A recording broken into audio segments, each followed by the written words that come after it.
Shalom. So I'm just going to jump into Genesis 19 with Sodom and Amorah.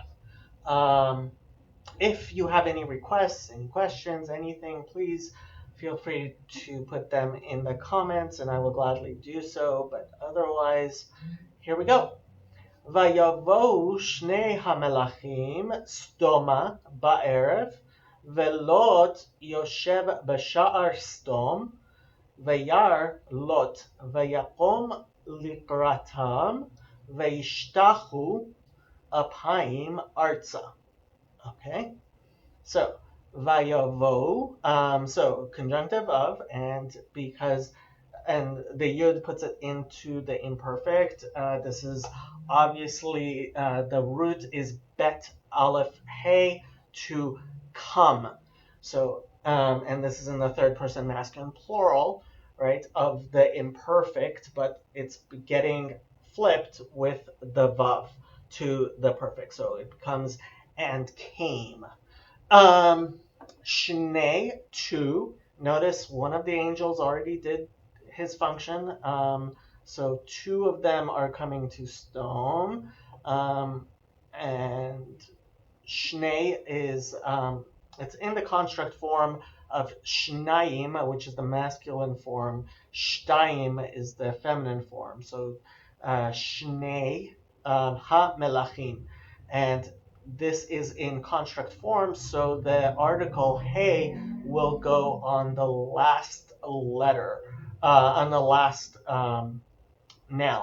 So Shnei HaMelachim, the two angels. Literally, it's to the angels, right? But that hey there goes on the full construct, which is two angels. Okay? Stoma, right? So the place is stom. That hey at the end, this has the morphology incorrectly. That is a directional hey. Sometimes the hey at the end of a word means towards it, right? So if I'm going home, a house is a bait. Ani holach baita, right? Habaita. I'm going towards home. I am going home, and this they were coming stoma towards Stom, right? So the city is Stom, and the hey is the directional. Ba'erev, so we have prepositional bet with the article, and as I have noted before, that article is in the cantillations. In the vocalization. It's not in the consonantal text, right? So the consonantal text is how it is written. The vocalizations and the cantillations are traditional, and so that article only appears in the in the vocalization. So just so you know, it's not part of the consonantal text. So when we're talking about what something means, it may be clear in the consonants. It may be clear only with the vocalizations, and very rarely we'll talk about the cantillations, which is the song, right? The melody that through which the Torah is chanted. Okay, those two dots over the ayin are actually cantillation marks, right? So ba erev, in the evening, right? Erev ayin resh bet is the root of, which means to combine. This is actually the root where we get Arab, right? Aravi, right? But ba erev, in the evening. Ve Lot, so conjunctive of, Lot is his name. Yoshev, right? So this is it, right? There. So it's in the part. Yoshev is the participle, right? Which means the present tense. So it's switching to the present tense to basically show you what they saw, right? Lashevet. Um, the root is shin bet hey, to sit, to settle, right? Yoshev, he was sitting. Um, yeah, I think that's the root. There's the root yud shin bet. No, they're saying the root is yud shin bet. Yeah, yeah, I can see that.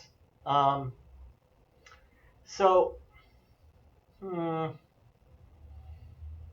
this really gets back into the whole: does Hebrew have two roots or three roots? Um, yeah.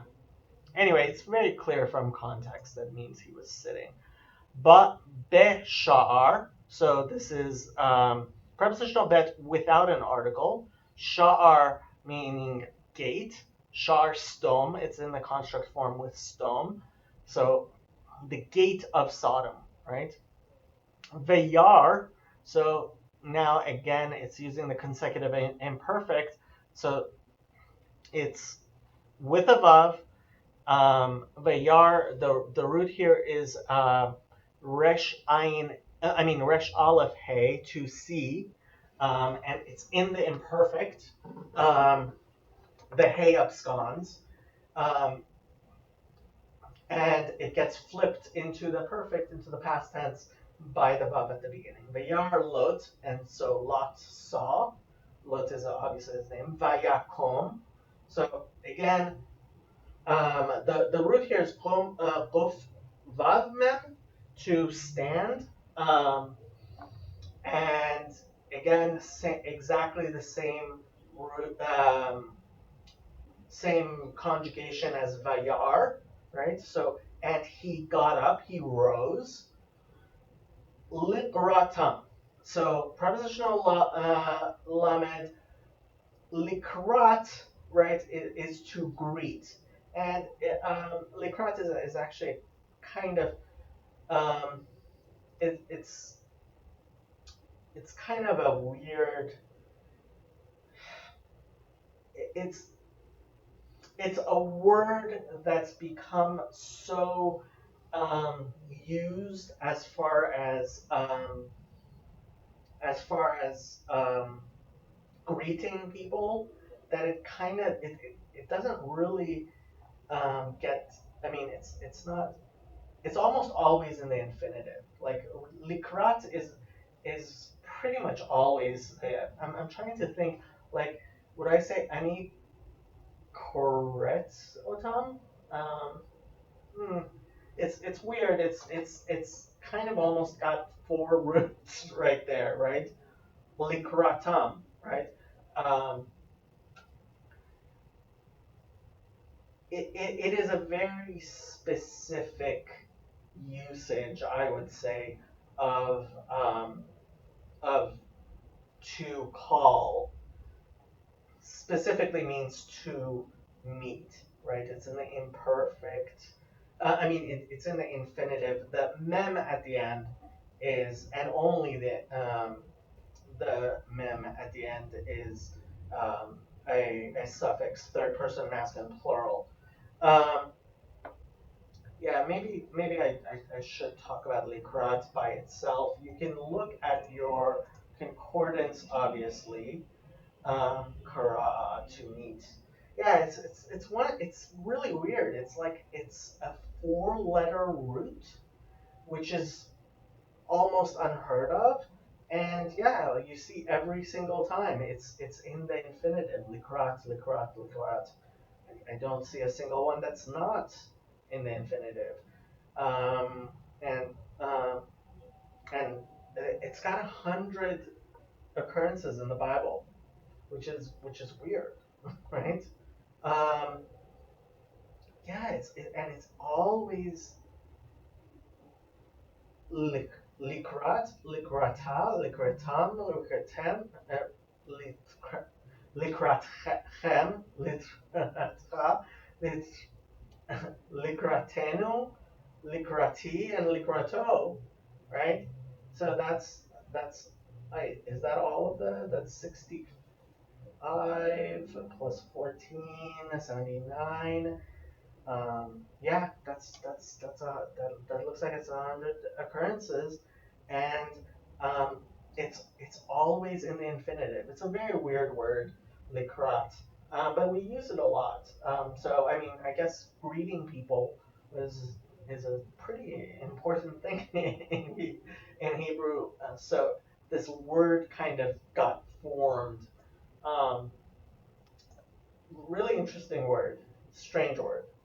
You could use your concordance, but yeah, it comes up 100 times.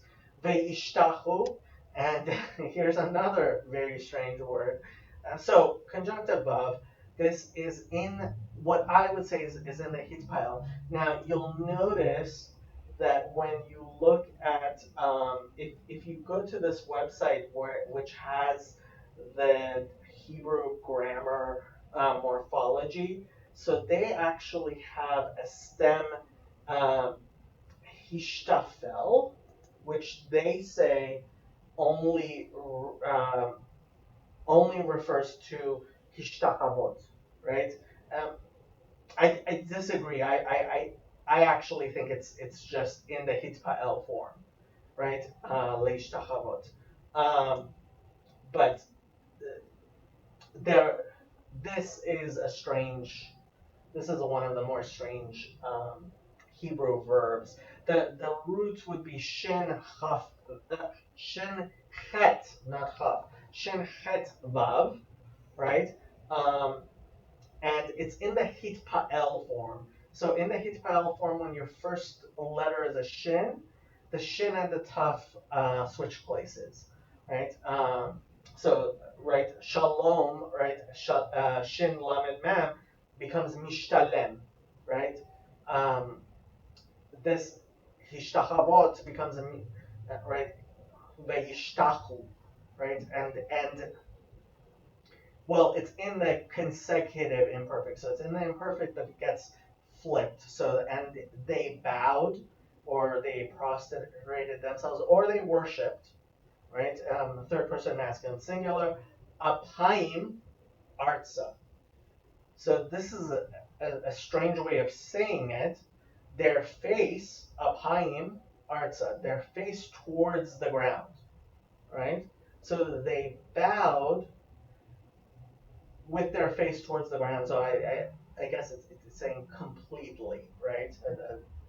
Um, so apayim just it's one of the few times that we see face uh, without being in a construct, and face is in the plural in the Hebrew always, right? Although I guess you could say af, but that af actually refers just to the nostrils. Apayim.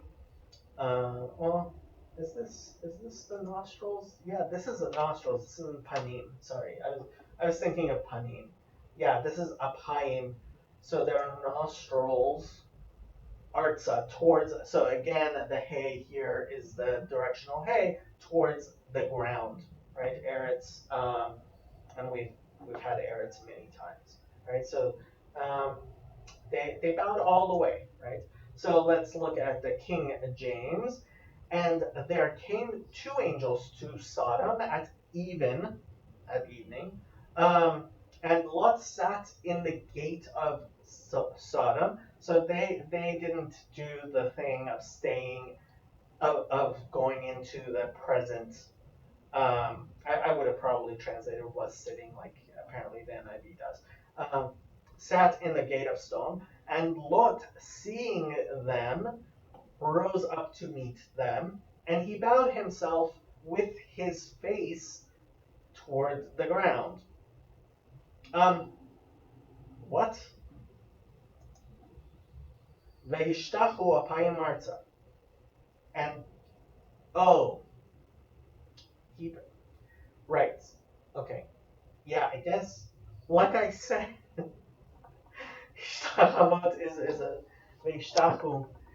Yeah, I guess you could say it's in the singular. I assumed it. No, I assumed it's in the third person masculine singular, masculine plural. I assumed it, but no, it is. Yeah, I guess it is in the Vaishtach. Yeah, if it was the plural, it would be ishtachavu, because the lamed, the last root. Yeah, and he. Yeah, it's he bowed. They didn't bow.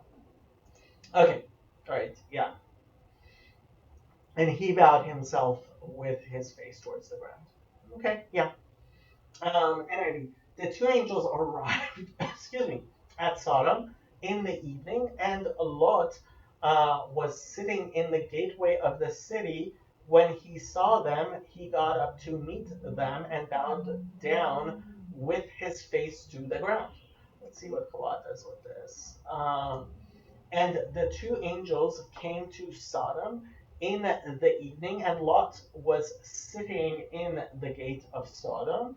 And Lot saw and arose toward them, and he prostrated himself on his face to the ground.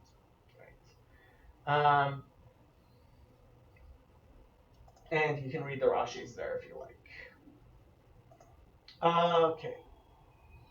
Vayomer hine na Adonai suru na el beit avdechem velinu verahatzu raglechem vehishkamtem vehalachtem ledarkechem veyomru lo ki barachov nalin.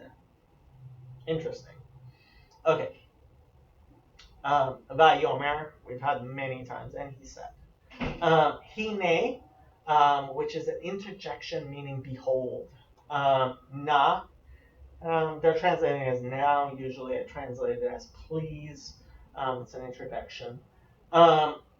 So here is one of the very few times where the word Adonai, which sounds like how we actually pronounce the tetragrammaton when we try to pronounce it. Obviously, we don't say the tetragrammaton, but what we do say in its stead is the plural form of my lord.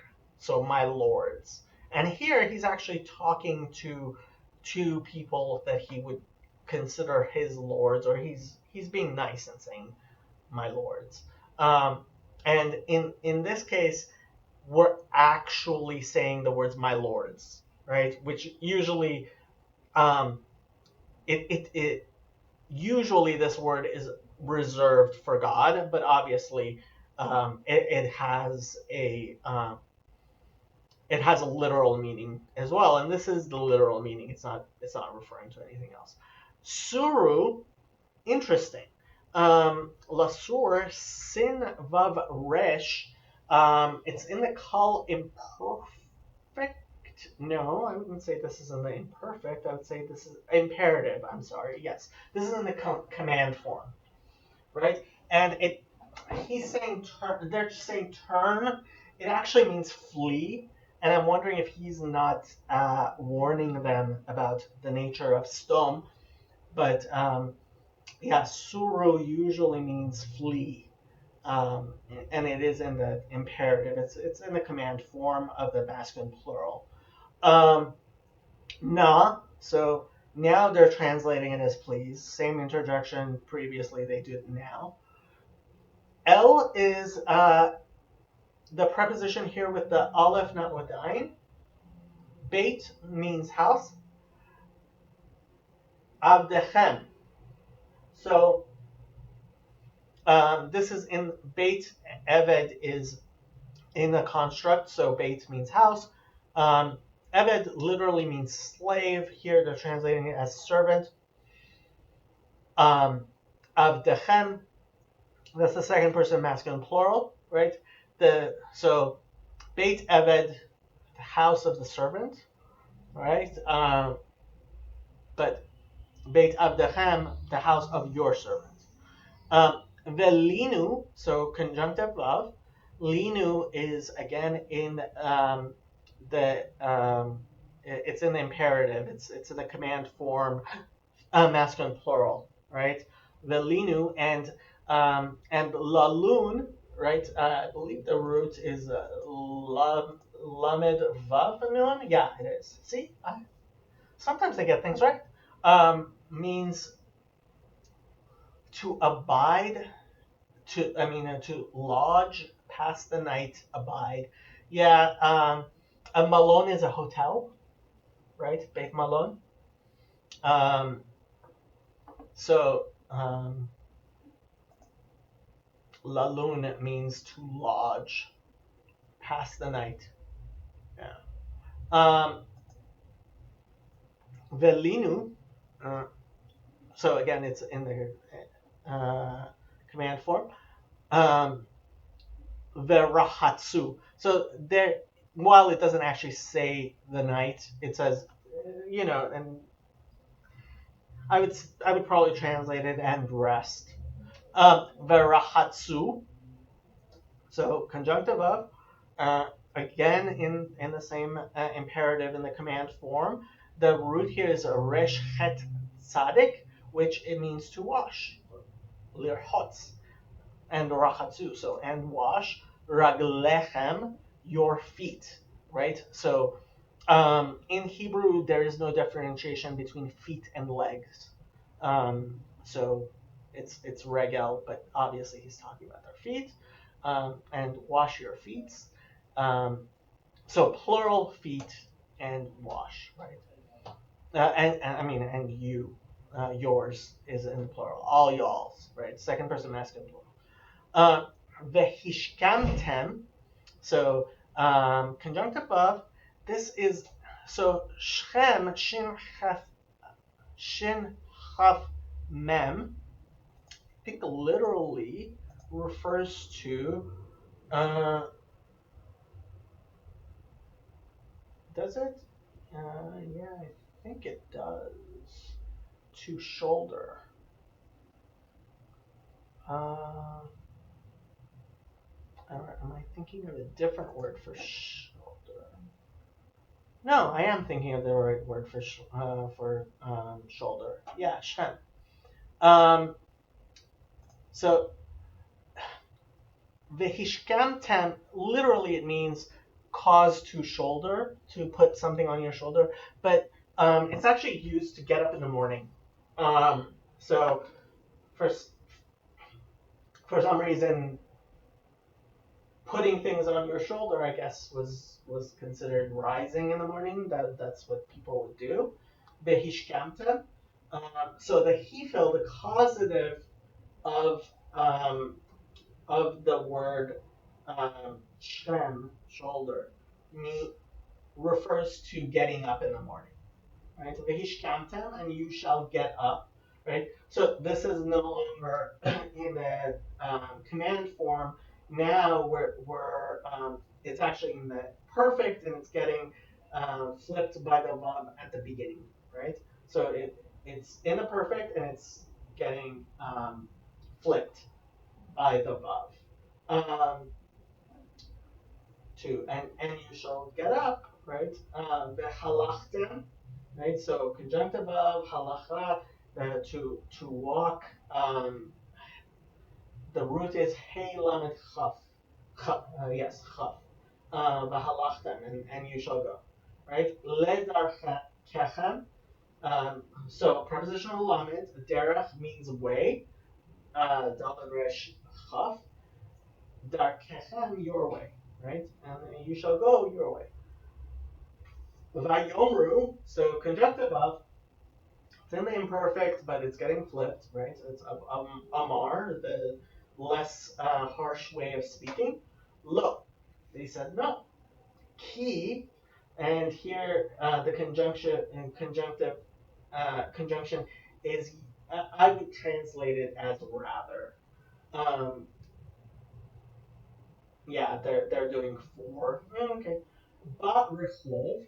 So prepositional bet with the article. Rehov is the root here is reshet bet, which means wide, right? Like rachav the name of the innkeeper in the book of Joshua, right? But Rehov in the wideness, it is return. Rehov um, is one of the ways we say street in Hebrew. They're saying the square. They're translating as the square. Yeah, I would say where it's wide, which may have been where um, well, I don't even know if they had carriages back then and wagons. They probably did. They had chariots, I think. I don't know. Barachov in the wide place in the street or in the plaza. And this is written by Milui. I'm not sure if it always is. I wasn't the Rehov has a vav there, and yeah, if you're keeping track of the Milui and the Chisaron, this is written the Milui. It's written completely with the vav. Nalin. Um, we shall spend the night. We shall rest. Right. It's lalun, but now it's in the first person collective plural. Right. Of the imperfect. We will rest. Okay, let's look at King James. And he said, "Behold now, my lords, turn in, I pray you, into your servant's house, and tarry all night, and wash your feet, and ye shall rise up early." I guess Veshka means to rise early. And go on your ways. And they said, "Nay, but we will abide in the street all night." Okay, let's look at NIV. "My lords," he said, "please turn aside to your servant's house. You can wash your feet and spend the night, and then go on your way early in the morning." "No," they said, "we will spend the night in the square." Okay, let's look at what Chabad does. "And he said, Behold now, my lords, please turn to your servant's house and stay overnight and wash your feet. And you shall arise early and go on your way." And they said, "No, but we will stay overnight in the street." I just want to read the Rashi of the Suru. Right, it says to turn, take a circuitous path to my house in a roundabout way, that they should not recognize that you are entering there. That is why it uses the word suru, right? Turn, flee, right? Yeah. And does he say anything about anyway, you can read the Rashis there. Some of them are a bit grammatical. Okay. 3. Vayiftsar bam me'od vayasuru elav vayavohu el beito vayas lahem mishte umatzot afa vayachelu. Okay. Vayiftsar. So that's not a root I know. Pei tzadik resh. How many times is it used in the Bible? It is used 7 times in the Bible, and this is the first time, and it's used again in this chapter. To push, to press. Okay. Stubbornness, urge. Okay. And he insisted, right? The Vayif Tsar, right? So it's in the conjunctive of gets flipped from the imperfect, right? Bam. So it's prepositional, but it's third person masculine plural. He's saying in it, he pressed them. I would have pronounced. He insisted them to them, right? Bam. Me'od, very strongly, very much. written bechisaron as usual. Veyasuru, so conjunctive of, again, sur, this is written bechisaron, it's written lacking, which I kind of did not expect. I'm not sure how often sur is written completely, but here it's written bechisaron, veyasuru, and they or fled, they turned or they fled, right? It's third person masculine plural. Um, elav, so preposition. This is the preposition el with the aleph, the ayin. Elav, to him, right? And they turned to him, towards him, I would say. Vayovu, and they came, right? Again, bet aleph hey. The hey absconds. This is in the imperfect and gets flipped by the vav at the beginning. El is the preposition with the aleph, not ayin. Beito, his house, right? Beit, and the vav, third person masculine singular. Vayas, so conjunctive of, it's in the imperfect and it's getting flipped. The root here is ayin sin he, to make, right? Or to, it's one of the ways we say create, asiyat, right? We've talked about lasot before. And he made for them lahem. The hay goes away as is normal. And lahem, for them, right? So prepositional lamed, ham, third person masculine plural. Mishte. So the root is actually shtia, shin, tif, taf, hey, which means to drink. But a mishte is a feast or kind of a party, right? He gave them what to drink, right? He had tea for them. I guess you would say. Literally, I think it means to drink, but here it's a feast. I would agree with that. Matzot. So conjunctive of matzah is like Passover matzah is bread that has not had chance to rise, right? So he made unleavened bread. He made matzah for them. Matzot, it's a plural, and it's written bemilui as normal. Yeah, yeah, I would expect that. Afa, so la'afot, le'afot, I think it is. Aleph, pei, hey is to bake, right? And he baked, right? Afa, afa, so umatzot afa, and he baked unleavened bread. Vayochelu. So the root here is aleph chaf lamed, which means to consume, um, and they ate. Right? It's an imperfect that's getting flipped.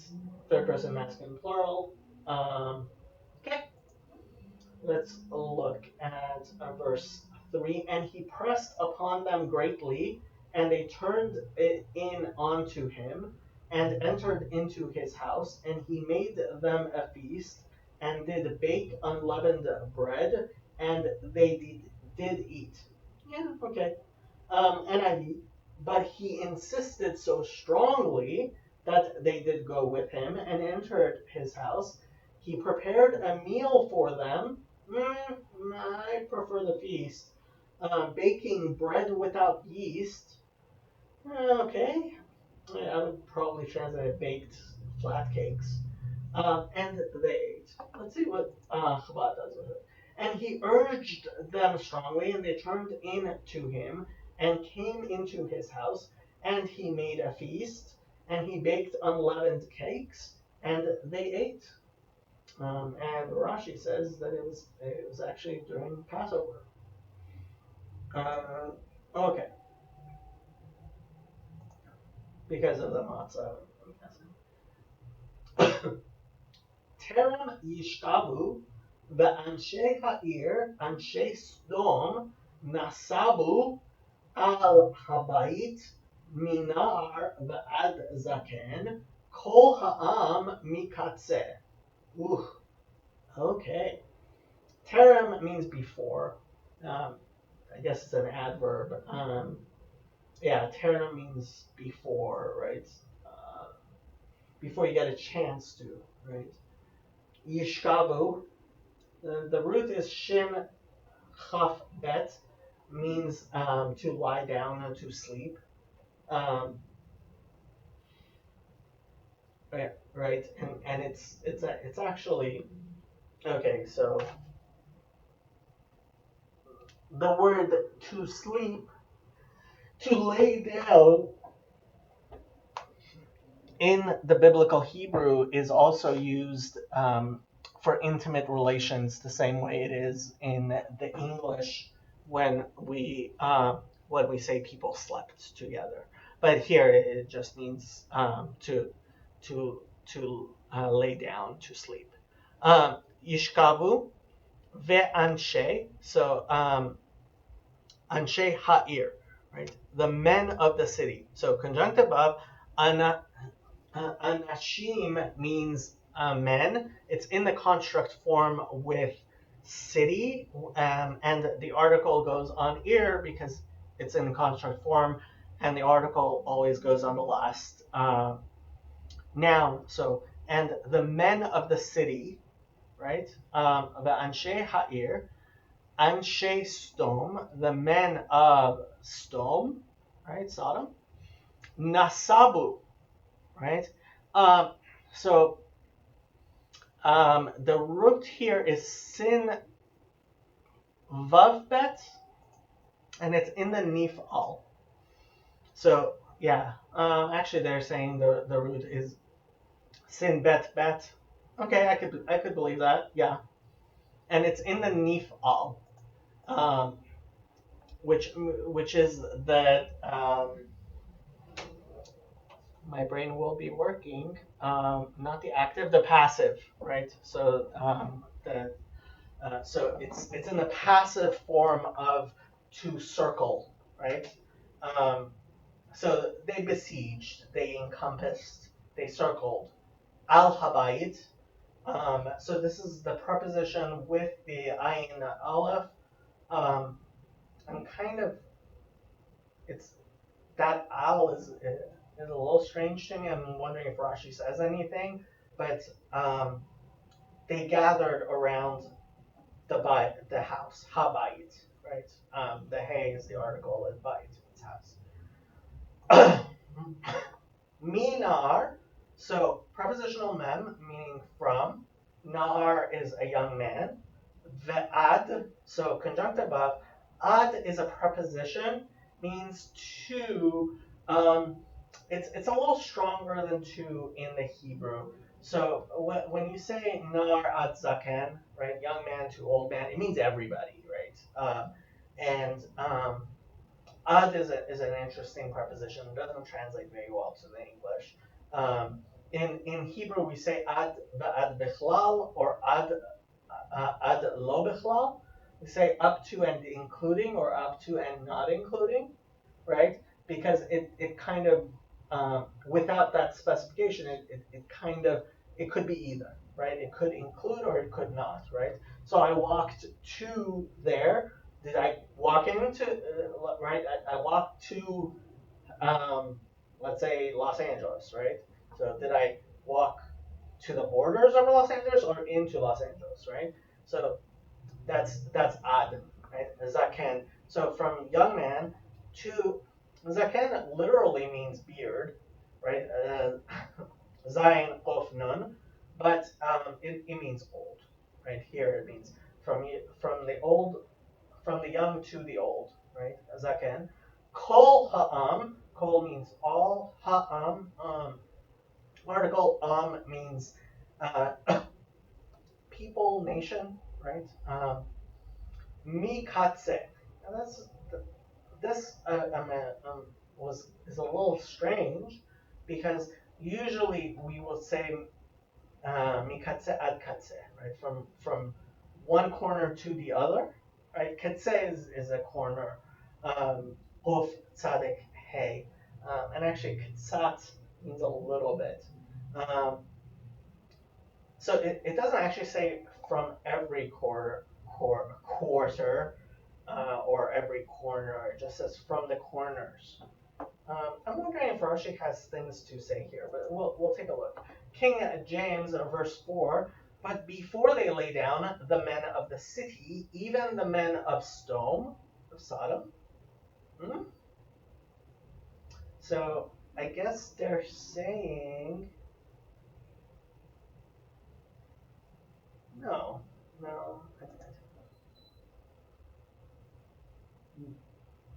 The men of the city, even the men of Sodom. I don't know where they got that even from. Compass the house round, okay? Both old and young, okay? I would have said from the young to the old. All the people from every quarter. Okay. NIV. Before they had gone to bed, okay, all the men from every part of the city of Stone, both young and old, surrounded the house. Not a very literal translation, but that is the translation. Okay. Um, so Chabad, when they had not yet retired, okay, I guess you could say retired, and the people of the city, the people of Sodom, surrounded the house from young and old. Let's say from young to old. Um, the entire populace from every end, and they're interpolating of the city. They're putting in the brackets. Let's see what Rashi has to say. Terem Yishkavu. Well, that's not what I was looking for. The entire populace from every end, from Kitzeh, from one end of the city to the other, for not one of them protested, because there was not even one righteous man among them. So he's bringing from the Genesis Rabbah, but he's not saying why it's not mikatse at katse from one end to the other. I guess from all the way at the end, I guess, maybe. Okay, let's, next verse. Vayikra'u el Lot, vayomru lo, aye ha'anashim asher ba'u elecha halayla, hotziem elenu vened'a otam. Okay. So the root here is bofresh aleph, to call. Veikrau, we've had this many times. It's conjunctive of in the imperfect getting flipped by the vav at the beginning, and there's third person masculine plural at the end. So, and they called. El is the preposition with the aleph, not ayin. Lot, so they called to Lot, vayomru, and they said, right? This is Amar, the less harsh way of speaking. Lo, to him. Aye, aye is the interrogatory of where. So aye, where are? Right, where? Ha anashim, the men. Asher is the pronoun relative, so who or that. Ba'u, came, right? So this is bet aleph hey in the call perfect, right? It's in the simple past tense, third person collective plural. Who came? Elecha, to you, right? Again, preposition el with the aleph, not ein. To you. Halayla, this night. So Laila means night. Halayla, with the article in Hebrew, means this night, tonight. Hotziem, so this is the Hefil form of Tzaddik. Actually, is it Yud Tzaddik Hey? No, it might be Hey Tzaddik Hey. Aleph. Hotzah. Yatsa, it's Yud Tzaddik Aleph, they're saying, which I agree with. It's in the Hefil, which means to bring out, right? We say this Hefil Hamotzi Lachem, if you know the blessings in Hebrew, to bring out, to cause to come out. Hotziem, bring them out. Yeah, Hotziem, bring them out. This is in the Hefil in the causative of this root Yud Tzadik Aleph, which means to go out or bring out. Hotziam, so cause them to come out. Elenu, onto us. So again, preposition with the Aleph and the Ayin. Elenu, to us, right? First person collective plural. Vened'a otam. So conjunctive vav. Neda is in the imperfect, and I would not say that it's being flipped. I would say, and we shall know them. I don't think it's being flipped there. The root here is dalad ein hey, to know, and this I would say is the biblical form of we shall know them. Okay, v'ned'a otam. So Aleph Taf is the direct object marker, and this is with the third person masculine plural. It's not the conjunction, that would be itam, and as usual, it's written bechisaron. Hotziam is written bemilui, as is usual. Let's look at the translation. King James, verse 5. And they called unto Lot and said unto him, where are the men which came into thee this night? Bring them out unto us, that we may know them. And NIV, they called out to Lot, where are the men who came to you tonight? Bring them out so that we can have sex with them. So the NIV decided to get rid of the euphemisms there. Okay.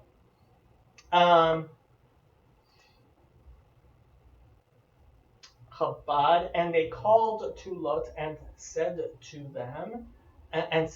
him, where are the men who came to you tonight? Bring them out to us and let us be intimate with them.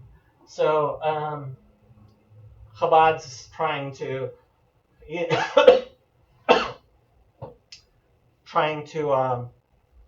be kind of split the difference, I guess. Be clear and at the same time not as explicit as the NIV is. Verse 6. Vayetze alehem Lot hapetcha v'hadelet sagar acharav. So, conjunctive vav, Yetzeh, again, this is Yetziah, but this is in the call form, right? So we have the same root, but before it was in the hefil, it was in the causative, now it's in the simple form. So he went out. He didn't cause anybody else to go out, he went out himself. Vayetze, right? So it's in the imperfect and it's getting flipped.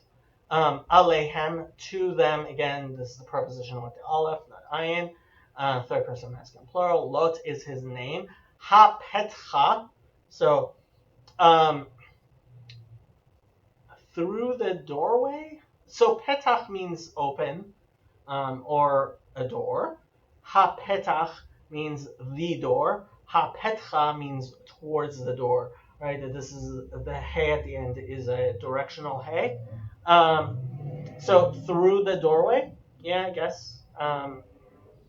Vehadelet, so delet, daled, lamed, tough means a door. And the door, sagar, so the root is sin gimel resh, which means to close, but I think here it almost means lock.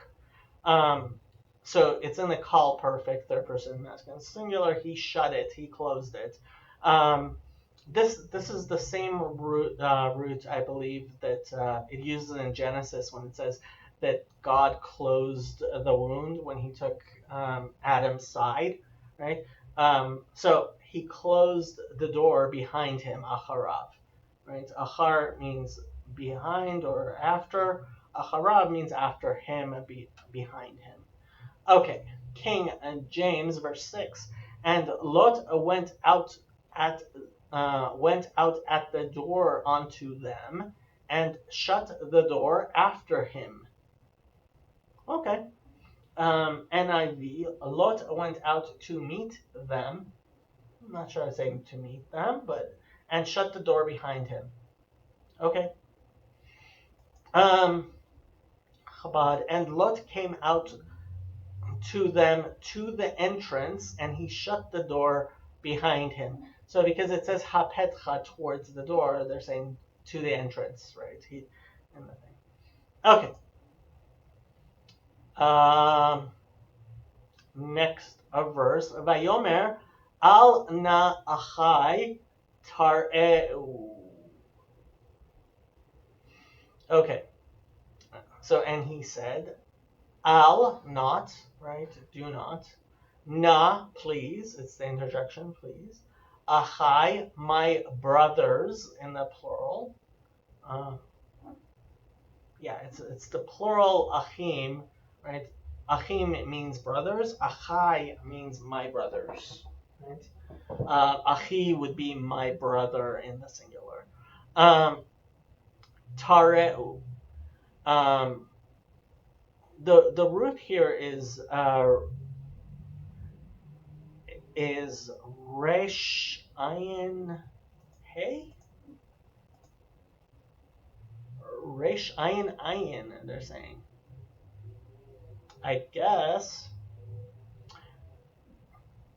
I'm not sure I've ever seen it with the two ayins. But they're saying resh ayin ayin. Okay, I guess it could be. Ra means hit ro'ah. Where is that? Oh, in Isaiah 24:19, it apparently shows up and completely as hit ro'ah. Okay. But ra means evil, bad. Tareu, don't do what is evil, what is bad. This is in the Hefil, I would say. That's why I definitely didn't include the tough in the root. Obviously you can use the constructor if you like, but I would say this is in the Hefil. Do not cause evil to happen. Yeah, tareu. Second person masculine plural. Yeah. Let's see what King James does with this. And Lot and said, I pray you, brethren, do not so wickedly. Okay. NIV. And said, no, my friends. I like brethren better.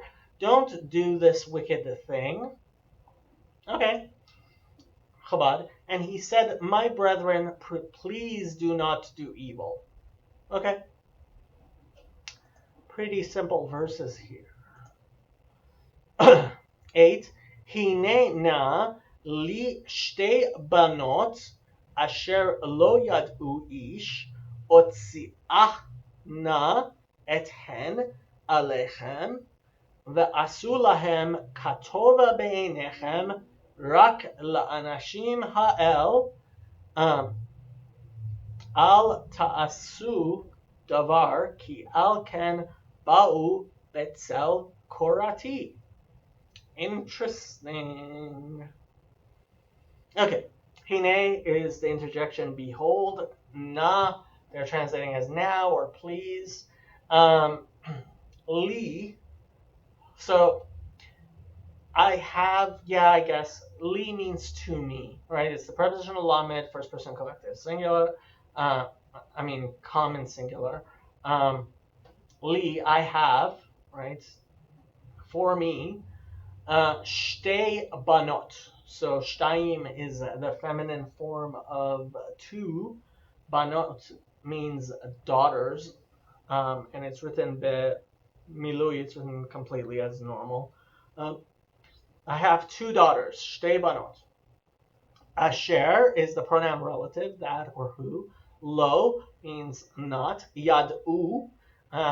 So same verb, dalid ayin hey, to know. So again, he's using to know biblically. Yad'u, have not known. It's in the perfect third person collective plural. I'm surprised Yadu is not in there. Oh, that men have not known him. Them. Well, ish. I'm surprised Yadu isn't in the feminine form. Why is it in that thing? Let's try the constructor here. Come on.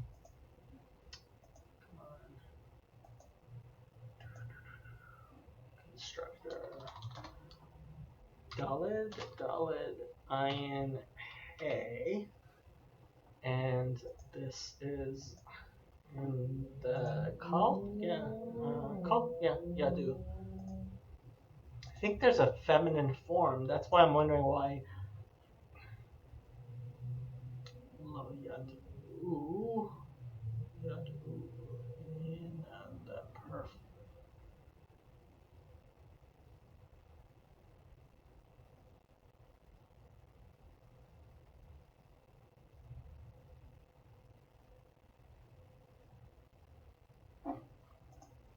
It's not. Okay, so yud dalet ayin.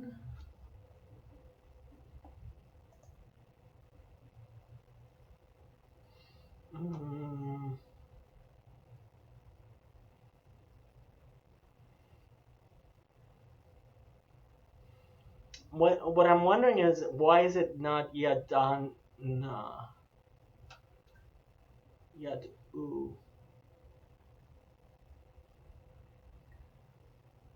Oh, I'm being silly. There's no feminine form. That's in the third person is always in the thing. Right. I'm being silly. I'm sorry. I was thinking of the imperfect. Yeah, and this isn't in the imperfect. Sorry. Yeah, it is in the collective. Sorry. Okay. Um, and they say that the root here is yud dalid ayin, not dalid ayin hey.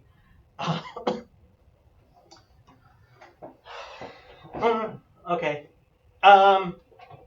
Yet u ish, um, who have not known men, right? Ish, man. Otziah, I will bring, I will cause, well, this is in the Hefil again, right? They said bring them out, but Otziah is, well, it's in the first person, right? The Aleph there. It's written milui with that vav, but it's I will bring her out, right? Otziah. I guess the hey might Otziah now. I will bring her out. Uh, why is it? It's not in the plural. Otziah. Otziah. I will bring her out. Not sure. Maybe Rashi will say. Nah, please. At hen. Oh, you know what? That hey might be a paragogic hey there. Um, not a referring to her. Sometimes a hey at the end is a paragogic hey, which is for some sort of emphasis. We don't exactly know what it means, but it sometimes shows up and sometimes it doesn't. Otiana et hen, right? So direct object, marker, third person feminine, plural. I will bring them out, right? The two of them, feminine. Alechem, to you, so it's the preposition with the aleph, not ayin. The asu, and so conjunctive of asu is in the command form, masculine plural. of la'asot, to do, right? Ein sin hey. Lahen, and do to them, lahen, to them. Katov, so prepositional chaf with the article. So according to what is good, yeah, basically katov, like the good, like that is good. Katov be'enechem. Tov means good, obviously. Be'enechem, so in your eyes. Prepositional bet. Einayim is the plural of eyes. Einechem is all y'all's eyes. Rock, only, right? Rock is yeah, only. It's a limiting language there. Rak la'anashim. So that they're saying that it's la'anashim ha'el is these men. I disagree. That would be la'anashim ha'ele, right? La'anashim ha'el means to the men of God. Yeah, that's how I would translate it. So prepositional lamed with the article la'anashim, to the men. Anashim means men. To the men, ha'el. I guess I can understand them saying these, but my first thing is men of God. I'll do not, ta'asu, do, right, is an imperfect second person masculine plural. Davar, anything, right? Davar is a thing. Excuse me. Ki, here it's the conjunction for or because. Al ken, so this is really one word, al ken, for this reason, right? Al is the preposition with I am, ken means thus, but because of this, ba'u, they came, right? This is bet aleph hey in the call perfect, third person collective plural, right? They came. Bet sel, so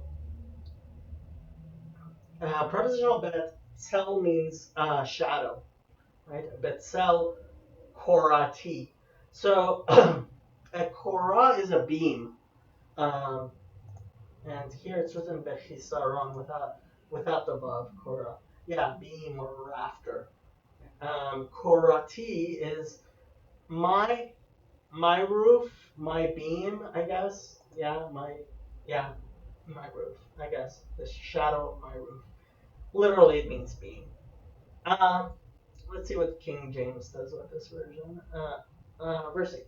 Behold, now I have 2 daughters, which have not known men. Let me, I pray you, bring them out unto you, and do ye to them as is good in your eyes. Only unto these men do nothing, for therefore came they under the shadow of my roof. Okay. Anyway, look, I have 2 daughters who have never slept with a man. Let me bring them out to you, and you can do what you like with them, but don't do anything to these men. Again, these. Why not ha'ele? For they have come under the protection of my roof. Okay. Hold on. So, behold, now, I was just looking at the Rashi, sorry. Behold, now I have 2 daughters who were not intimate with a man. I will bring them out to you and do to them as you see fit. Only to these men do nothing, because they have come under the shadow of my roof. Yeah. And Rashi says that this is ha'ele, that it is these men, but it's it doesn't have the hey, and apparently this is because that was the Targum, right? The translations into the Aramaic all say it that way. Okay, makes me think that God. Okay, because they have come. Let's see what Rashi says. Do this favor in my honor, because they have come into the shade of my roof. They're in my beam. The Targum renders Betlale Shariti, in the shade of my beam. The Targum of Korah is Shruta. Right? Okay. Very so this translation, I guess everybody's going on the Targum, which is the traditional translation that into the Aramaic that used to exist. Okay.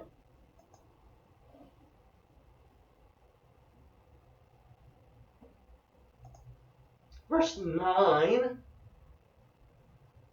Vayomru Gesh Hala Vayomru Ha'echad Ba Lagur Ve'yishpot Shapot Ata Nara Lecha Mehem Ve'yiftzuru Ba'ish Balot Me'ot Ve'yikshu Lishbor Hadalet. This is a very strange sentence of that. I'm not 100% sure how to translate it. Well, let's go word for word. Vayomru, and they said, right? That's clear. Gesh. So I would say the root is Gimel Yud Shin, or is it Gimel Shin Hey? Nun Gimel Shin. Yeah. Okay. Nagash means to approach, right? But they're telling him Gesh Hala. So Hala means back. Yeah, I guess that way. So stand back. Yeah, get away. Go that way. I guess. Yeah, Gesh to means Gesh. It's the imperative. It's in the command form. Strange way of saying it, but yeah, that's what it means. Gesh Hala. Vayomru, and they said, Ha-echad.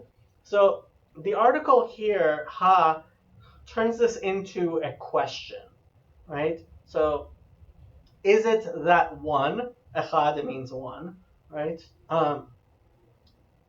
Is it that a person, right? Echad ba, that a person comes.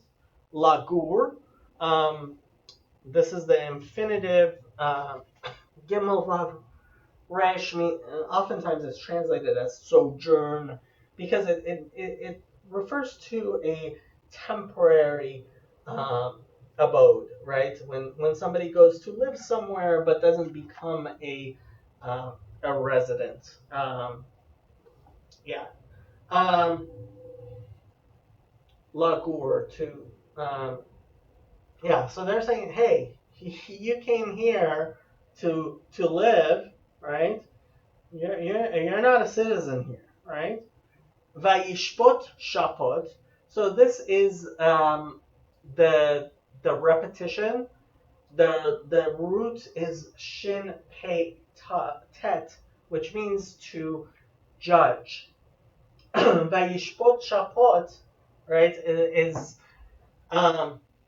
often translated as surely, right? It's a repetitive structure in the Hebrew which emphasizes, right? And so he act as a judge continually. I would probably translate this as presume to judge, right? Make himself a judge. Make himself a judge, probably. Okay, Vaishpot Shapot. So it's they're emphasizing this this verb to judge. Ata means right now, right? Et is a moment. Ata means this moment, right? Nar'a lecha. So we spoke about the root resh ayin ayin. I guess they're saying it is to do what is wrong, to act wickedly. Nara, they're saying it's in the hefil. It's in the causative. We will cause evil to come to you. I mean, this is already a very regular root. Two ayins. Yeah, nara. We will. First person collective plural, right? That is in the imperfect. Yeah, nara. We will. I'm not sure. I would say it's in the hefil. We will do what is evil. Maybe it is in the hefil. You can try the constructor if you like. Lecha, to you, right? So we'll do worse with you. We'll do worse to you.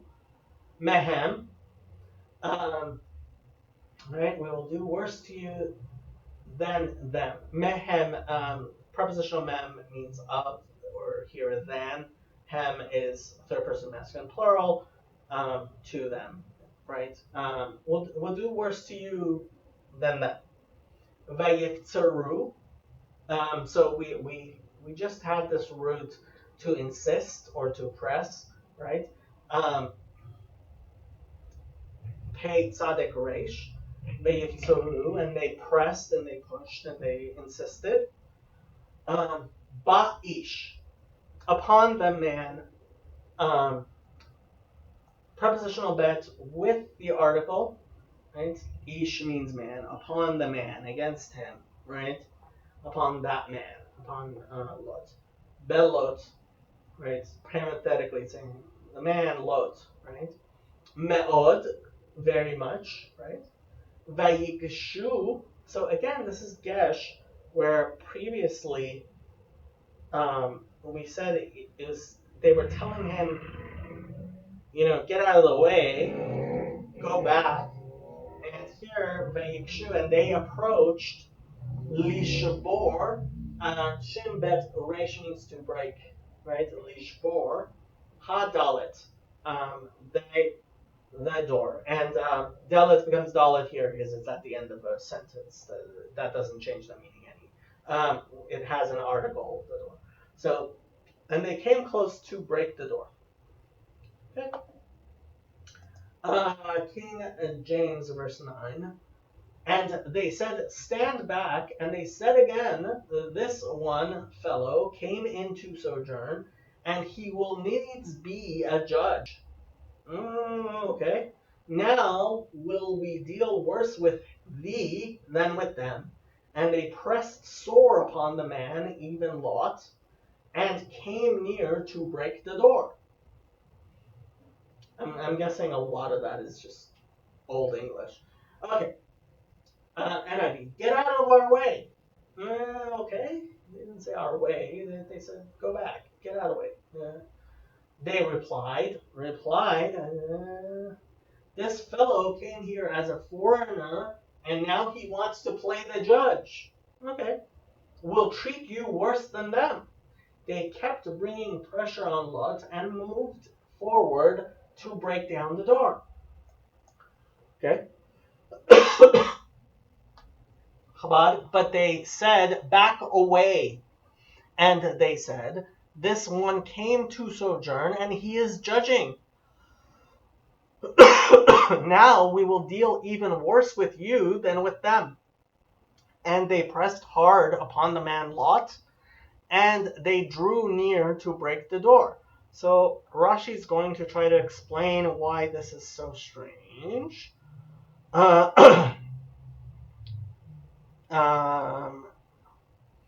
Gesh hala, get yourself away over there. Draw near to the sides. Right? So he's saying get near to the side. Okay. And distance yourself from us. And similarly, every instance of hala in the scripture is an expression of distancing, as in Numbers 17:2, hala, scatter away. For Samuel, right? Thus, gesh hala, back away in Old French, tret de nous, go away from us. This is a word of rebuke, as if to say, we don't care about you. And similar to it is in Isaiah, krav, right? Move aside. So yeah, he's explaining why it sounds so weird, right? Move aside so that I may dwell, meaning the Sodomites were saying as follows: You intercede for the wayfarers. How dare you? In response to what he said to them about his daughters, they said to him, Go away. A mild expression, but in response to what he said in defense of the wayfarers, they said, This one has come to sojourn. You are the only stranger among us, for you have come to sojourn here, and he is judging, and you're being a judge, right? You think you can judge us, and you have become our chastiser, right? You're judging what our ways. You colonizer, you. Okay, let's next verse 10. וישלחו האנשים את ידם ויביאו את לוט עליהם הביתה ואת הדלת סגרו. Interesting. So this is okay. You may remember back in Genesis, God says stretch out, right? He may stretch out his hand, right? So shalach here, shin lamed chet, means to send, right? Like you send a letter, or you send an agent, you send somebody to do something. But here means they grabbed, right? Veishlachu yadam, to send your hand means to grasp at in the Hebrew, and it's the same one used back in the creation regarding the tree of I guess life. It was that God says pen yishlach yado, lest he stretch out his hand, right? And they're doing that. Ha'anashim, the men, right? They stretched out et yadam, direct object marker. Yad means hand. It is in the singular. Yadam, their hand, right? Which I kind of would have expected would be Yedehem, their hands, but Yadam. This is a particular way of saying things to grasp out, right? Vayaviu. So this is bet aleph hey in in the hefil, in the causative, and they brought or pulled, right? Et lot, direct object marker. Lot is his name. Alehem, to them or with them. I'm fine with them, but this is the preposition with the aleph and ayin. Alehem. Habaita. So bait means house. Habait means the house. The hey at the end is the directional. Habaita. Into the house, towards the house, into the house, yeah. Ve'et hadelet, so conjunctive of, et is the direct object marker. Lots of ets in this sentence, which, we do darshan the ets, why there's a direct object marker. Hadelet, and the door, sagaru. Again, same close that he closed behind him. This is, and they closed the door. Yeah. Let's look at King James, verse 10. But the men put forth their hand and pulled Lot into the house to them and shut to the door. Okay. Again, Old English. But the man inside reached out and pulled Lot back into the house and shut the door. Oh, the man inside. Aha. So by the man, it's the angels, I guess. The yeah, that came inside. Okay, let's see. Um, verse 10. And the men stretched forth their hands, and they brought Lot to them to the house, and they shut the door. I'm not really sure who's sending out their hands, and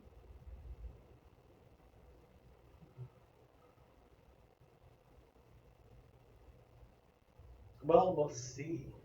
Okay, who? Okay, we'll see. Um, yeah, I guess the men inside were the ones who did that. So it doesn't make it clear in the text yet. ואת האנשים אשר פתח הבית היכו בסנוורים מקטון ועד גדול וילאו למצוא הפתח. Okay. Conjunctive of direct object marker ha-anashim, the men. Yeah, ha-anashim. Asher, pronoun relative, that or who. Petach habayit. Yeah, they're reading into the to be who were at the door of the house. Petach habayit, right? This is in the construct form in the smichut. So petach means opening or door of the house. Hiku and hakot is to makah is to strike. They're saying it's in the hefil. Lahakot is a strange verb. And there's a reason why it's so short. Yeah, hiku. It definitely means like the plagues. We say the aser makot. This is also an kind of like the plagues. This is like, struck. Ba sanvarim. Now I don't know this word sanvarim. So let's look at sanver. Blindness. Derivative from nur, highly improbable. Whether nur means light. Dazzling. Sonar.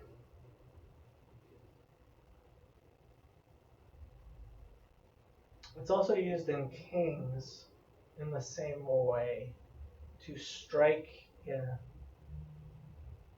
2 Kings 6:18 also uses sanvarim.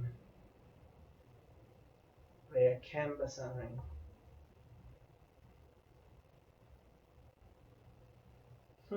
It's only used 3 times in the Bible. It's the first, I don't remember the word.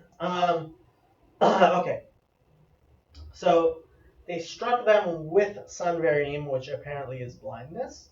Mi katon, so ba'ad gadol. So from prepositional mem, katon means small, right? Uf tet nun.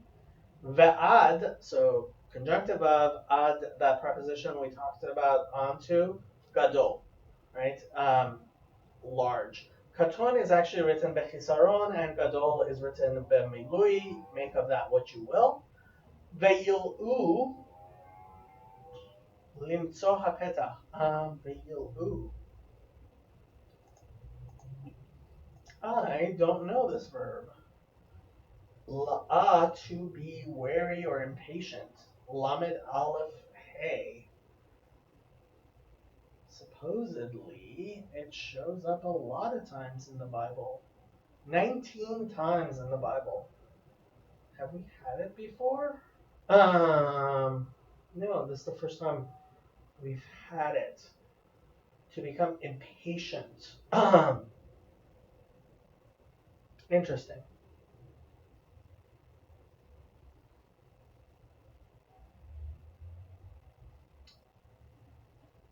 I'm just wondering why it's not in the Nephal. The way I think I'm actually familiar with the Nephal of this, but I'm not. Yeah, Ooh, this is in the call form.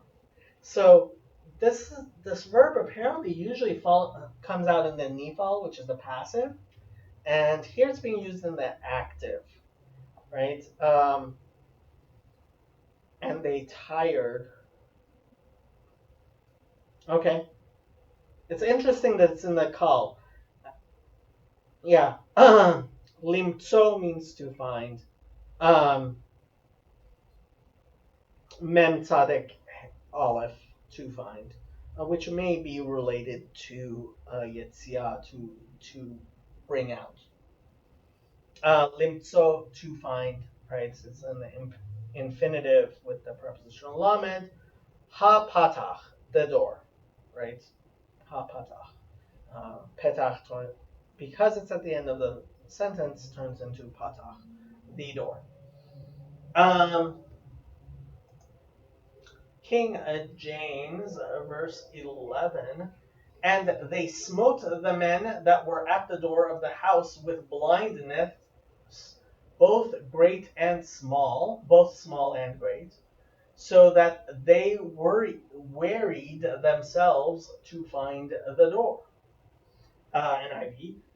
Then they struck the men who were at the door of the house, young and old, with blindness, so that they could not find the door. Yeah, yeah. So the previous sentence from this sentence, we can tell, was talking about the angels. Okay. And the men who were at the entrance of the house, they struck with blindness, both small and great, and they toiled in vain to find that entrance. Let's see what Rashi says. The entrance, this is very through which they enter. Sanvarim is a plague of blindness, and apparently he gets that from Pirkei de Rabbi Elazar. Both small and great, the young ones started to sin first, as it is said above, both young and old. Therefore, the punishment began with them. Okay, I guess. Verse 12. Vayomru ha'anashim el Lot, od mi lecha po, chatan uvanecha uvenotecha, v'chol asher lecha ba'ir, hotze min hamakom. Okay? And they said, right, we've had this many times, ha'anashim, the men, el is the preposition with the aleph, not ayin, lot, to lot, od, od means else, who else? So they're asking, right, who else? Od me, right? So od means more or else, written with bechisaron, lacking the vav, which is a little strange. Me is the interrogatory who. Lecha is yours, yeah, right, to you, have you. Po means here. Chatan is a groom, right? So they're translating as son-in-law. Chatan, right? Son-in-law, I guess. Yeah. Uvanecha, and your sons. Uvenotecha, and your daughters. Vanim is sons. Vanecha is your sons. Benot is daughters. Venotecha is your daughters. The venot is written without a vav, which again a little bit strange. Bechisaron. V'chol, and everything. Asher lecha, which is yours. Asher lecha, which is yours. Asher is the pronoun relative. Lecha prepositional lamed, your second person masculine singular. Ba'ir, in the city, right? Prepositional bet with the article ir means city. Hotze, right? Take out. So this is the hifil of uh, so we've discussed this before, to bring out, right? So this is hotze. It's in the command form. Hotze. Min hamakom. Min means out of or from. Hamakom. It's makom means place, written b'milui as it always is. Hamakom is the place or this place, right? Get him out of here. Okay. Verse 12, and the men said unto Lot, hast thou here any besides son-in-law, and thy sons and thy daughters, and whatsoever thou hast in the city, bring them out of this place? Yeah. NIV, the two men said to Lot, do you have anyone else here, sons-in-law, sons or daughters, or anyone else in the city who belongs to you? Get them out of here. Okay. Chabad, and the men said to Lot, whom else do you have here? A son-in-law, your sons, and your daughters, and whomever you have in the city, take out of the place. Okay.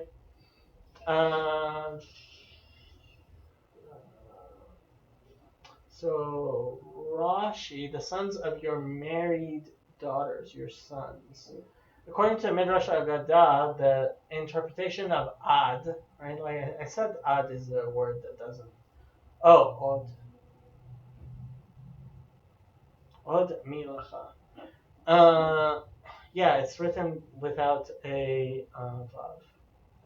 Still, after they have committed such a disgraceful deed, do you still have an excuse to defend them? For the whole night he was speaking in their favor. This may be read ad mi lechapo.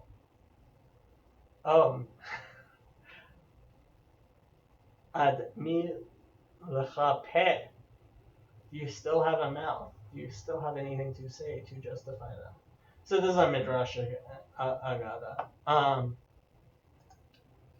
Yeah, this is, like I said, the od here is without a vav, and that's a little strange. So I guess that's what they're darshaning. Okay. Ki mashchitim anachnu et hamakom hazeh, ki gadla tza'akatam et penei havaya, vayishalchenu havaya l'shachata.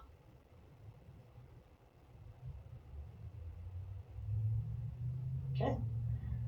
Ki, for, because. Mashchit, so the root here is shin het taf, which means to destroy. Mashchit, this is in the hifil, causing to destroy. And strangely, the yud, usually in the hifil, the yud will always be there, but here it is in the chisaron again. It's not there. Mashchitim anachnu. We are destroyers, right? Mashchitim. We cause destruction. Et is the direct object marker. Hamakom, the place with the article. Hazeh, this, right? Hamakom hazeh is this place. It's being specifying this place. Ki, because. Gadla. So the root here is Gimel Daled Lamed, which means Gadol means big or great, but here, I mean, it means to grow, right? Gadla. And it's in the feminine singular because Tza'aka is feminine, right? So this has grown the Tza'aka, has grown the outcry. So litzok, tzadek ayin qof is means a outcrying. Tza'aka is the noun of it, the outcry, right? Tza'akatam, their outcry, right? Et pene, this they're saying it's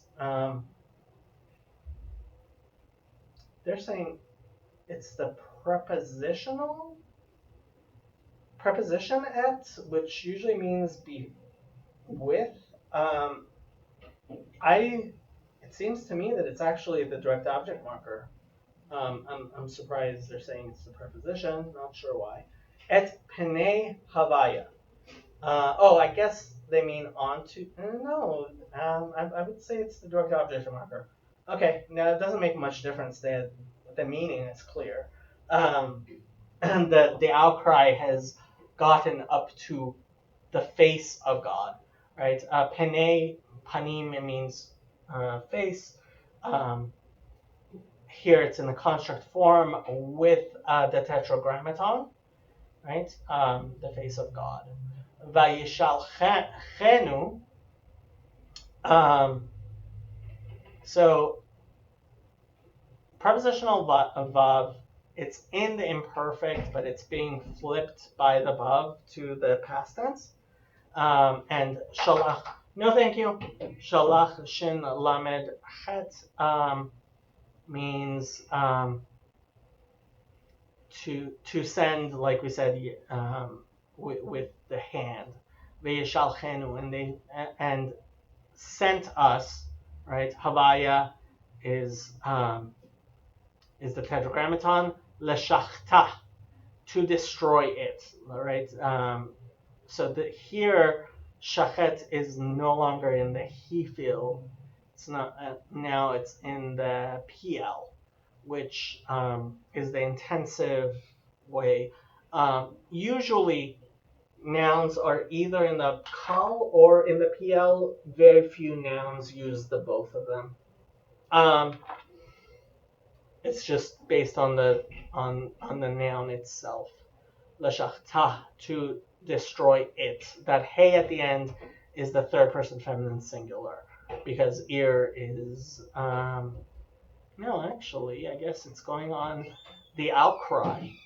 Or is it the city? Ear is masculine. So I would have expected ear to be leshachto, but okay. Whatever they're referring to that they're going to destroy is in the feminine. Verse 13, for we will destroy this place because the cry of them is waxen great before the face of the Lord, and the Lord hath sent us to destroy it. 13. Because we are going to destroy this place, the outcry of the Lord against its people is so great that he has sent us to destroy it. They're not saying because we are destructive men. Let's look at Chabad. For we are destroying this place. Ki mashchitim anachnu et hamakom. Oh, I guess. Yeah, okay. Yeah, mashchitim anachnu et hamakom. We are destroying the place. We are causing the destruction of this place. I kind of wanted to say ki mashchitim anachnu is we are destroyers, but it does have et hamakom, meaning this place, because their cry has become great before the Lord, and the Lord has sent us to destroy it. Okay.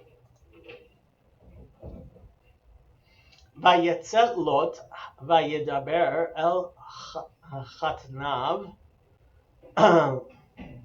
lokhe benotav vayomer kumu tseu min hamakom hazeh ki mashchit havaya et ha'ir vayehi kemetzachek be'enei chatnav.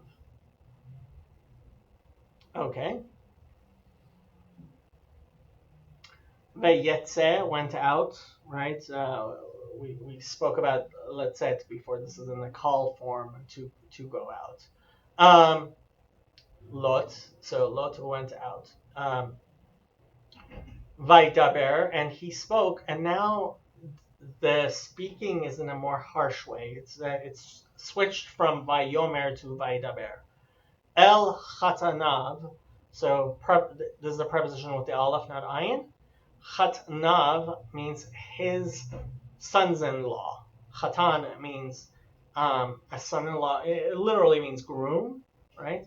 Chatnav means um, his sons-in-law. Yeah, that's in the plural. Chotno would be his son-in-law. Chotnav is his sons-in-law. Lokhe benotav. And lalakachat, to take, this is a verb. We have a lot. It shows up a lot. Here it means to marry, to take, yeah. Uh, the men who had married his daughters, right? Benotav, his daughters.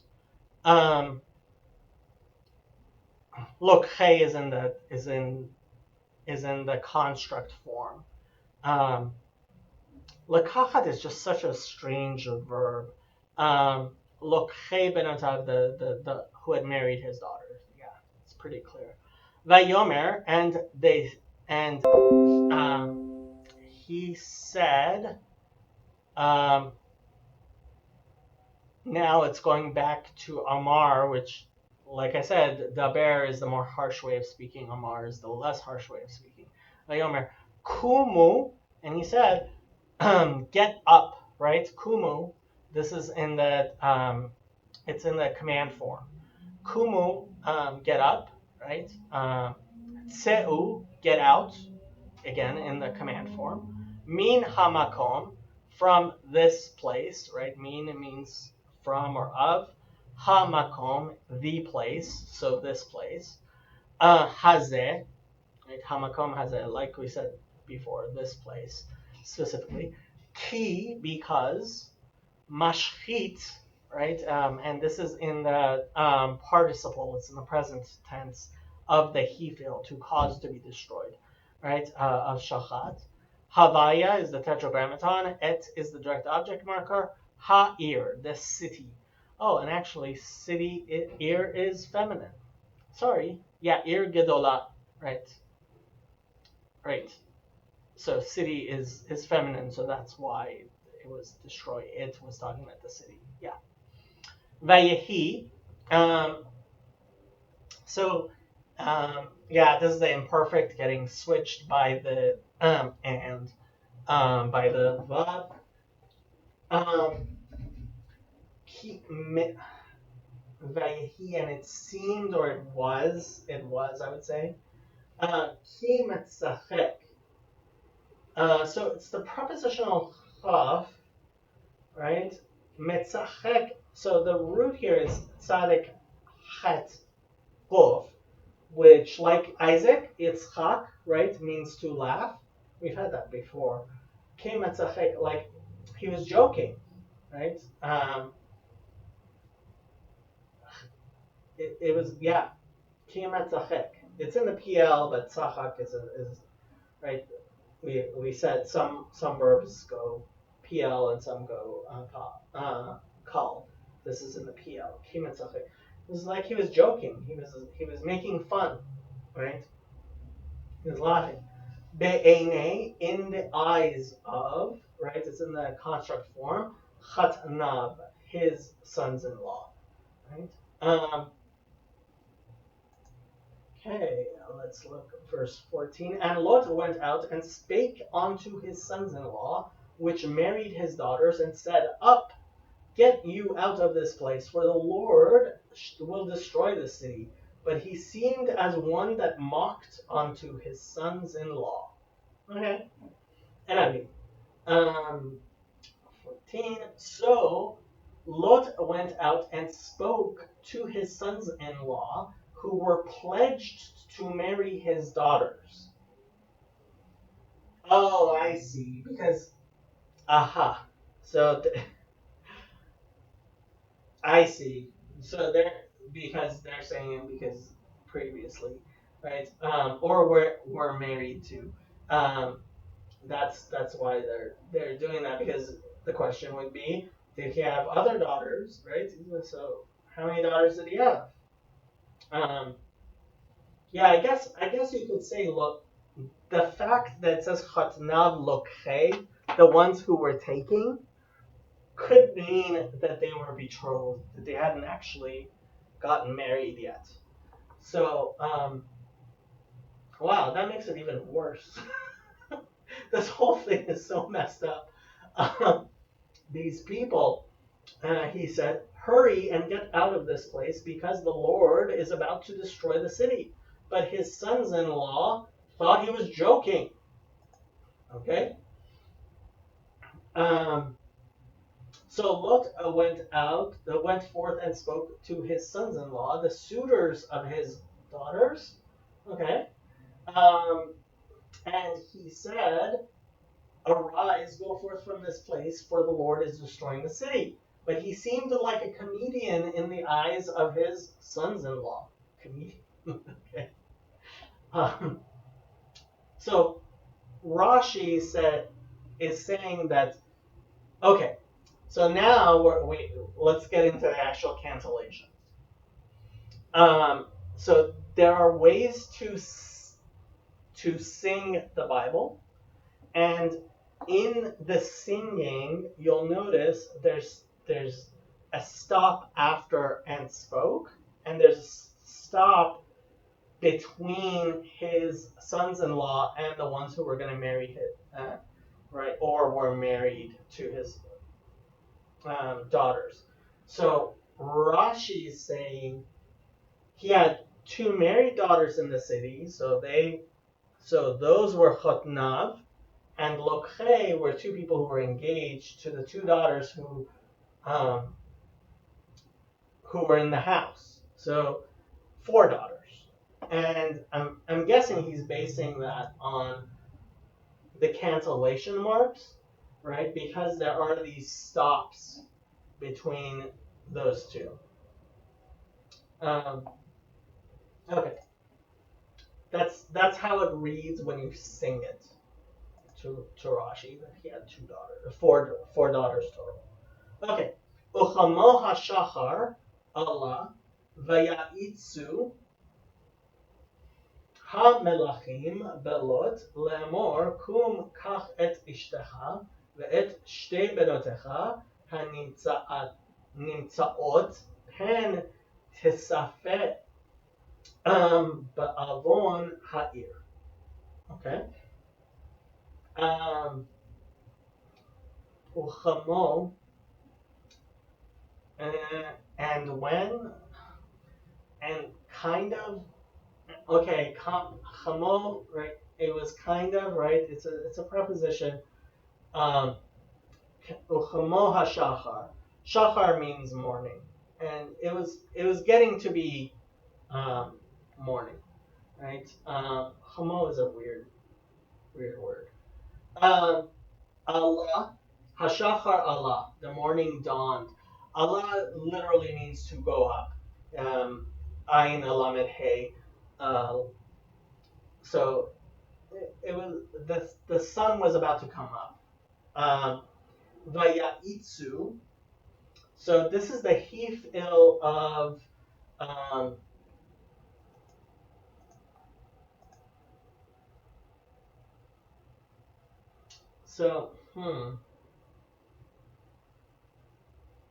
the root they're saying is aleph vav tzaddik. What at the beginning, when I first saw it, I assumed it was related to Yatzah, but the aleph and the tzaddik are in the wrong order. The aleph is before the tzaddik here. So apparently there's a different verb which means to make haste, to hasten. And the hifil, to hasten, right? And it shows up 10 times in the Bible. You can look at your concordance if you like, but it's not, let's say, to go out, which is the first thing I thought, but then I looked, it's like, hold on, the aleph is in the wrong place. And this is definitely in the Hifil form, right? So caused him to um, hurry, right? Vayitzu. Ha-melachim, the angels or the messengers. Malach means angel or messenger. Bet lot, prepositional bet, to lot. Le'emor, saying. Kum, rise, right? Um, it's in the command form. Kach, take. Et is the direct object marker. Ishtecha, your wife, right? Isha is woman or wife. Ishtecha is your woman or your wife. Ve'et and so direct object marker and shte benotecha, your and the two daughters hanimtzaot. So this is the root is mem tzadik aleph, to find. Nimtza is the nifal, it's the passive form, right? Hanimtzaot, who are found, right?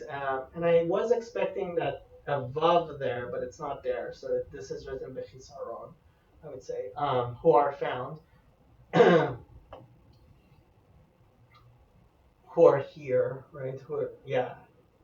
So apparently the two other daughters, guess might be dying. We'll see. Okay, I don't remember the details. I haven't read this in a little bit. Pen means lest, so that not, right? Lest. It's a conjunction. Tisape, sin pe he means to come to an end, I believe. Sweep or snatch or catch up. Destroyed. Tisapu. Shows up 20 times in the Bible. You can look up the various places. Primitive root, properly to scrape. Literally, it might be from saif, which means a sword or an edge, to shave, but used figuratively together. And it's in the nifal, tisape. Okay. Yeah, I can accept that, tisape. You be scraped up, I guess. Yeah. Ba'avon. So prepositional bet. They're saying not with the article. I'm guessing because there's a that is a patach and not its kamatz, and it's before a before a guttural, the ayin there, so that there is no article there. Ba'avon, in the punishment? No. Avon means sin. So I'm not sure why they're translating the punishment. I would say in the sin ha'ir of the city. Okay. 15, King James. And when the morning arose, then the angels hastened to Lot, saying, Arise, take thy wife and thy two daughters, which are here, lest thou be consumed in the iniquity of the city. Yeah, that's fine.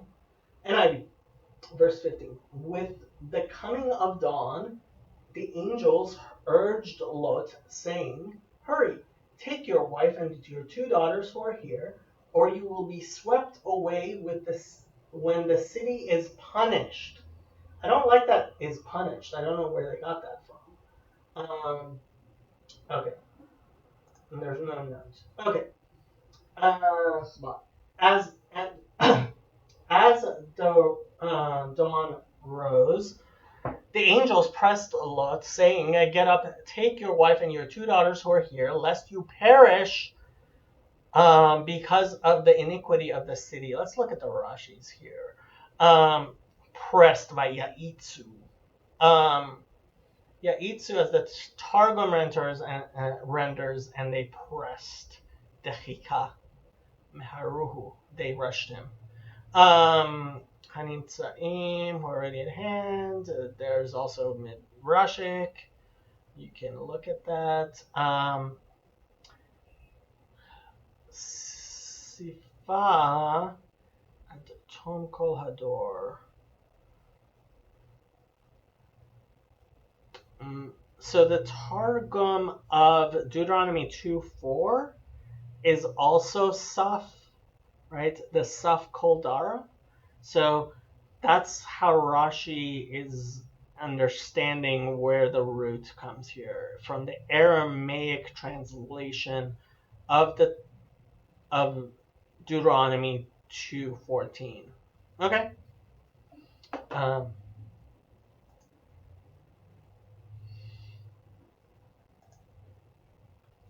Verse 16, Vayitmamah Vayahaziku ha'anashim beyado uveyad ishto uveyad shtei benotav behemlat havaya alav vayatziuhu vayanihuhu mechutz la'ir. Huh. So this is a really strange verb, yitmama. So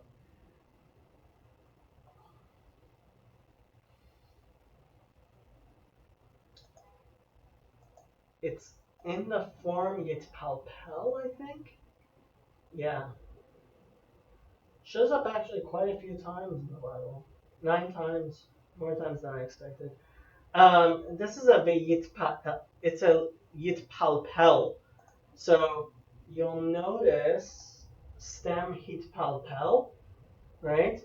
That is extremely rare stem formation that is similar to the hitpael. It expresses the reflexive voice of the pilpel stem. So yitkalkel, right? Yeah, this is it's a very rare stem here, root with 2 letters, to linger, right? Actually, when we say the anima amin for Mashiach, right? Anima amin ba'emunah shlema be'viyat HaMashiach.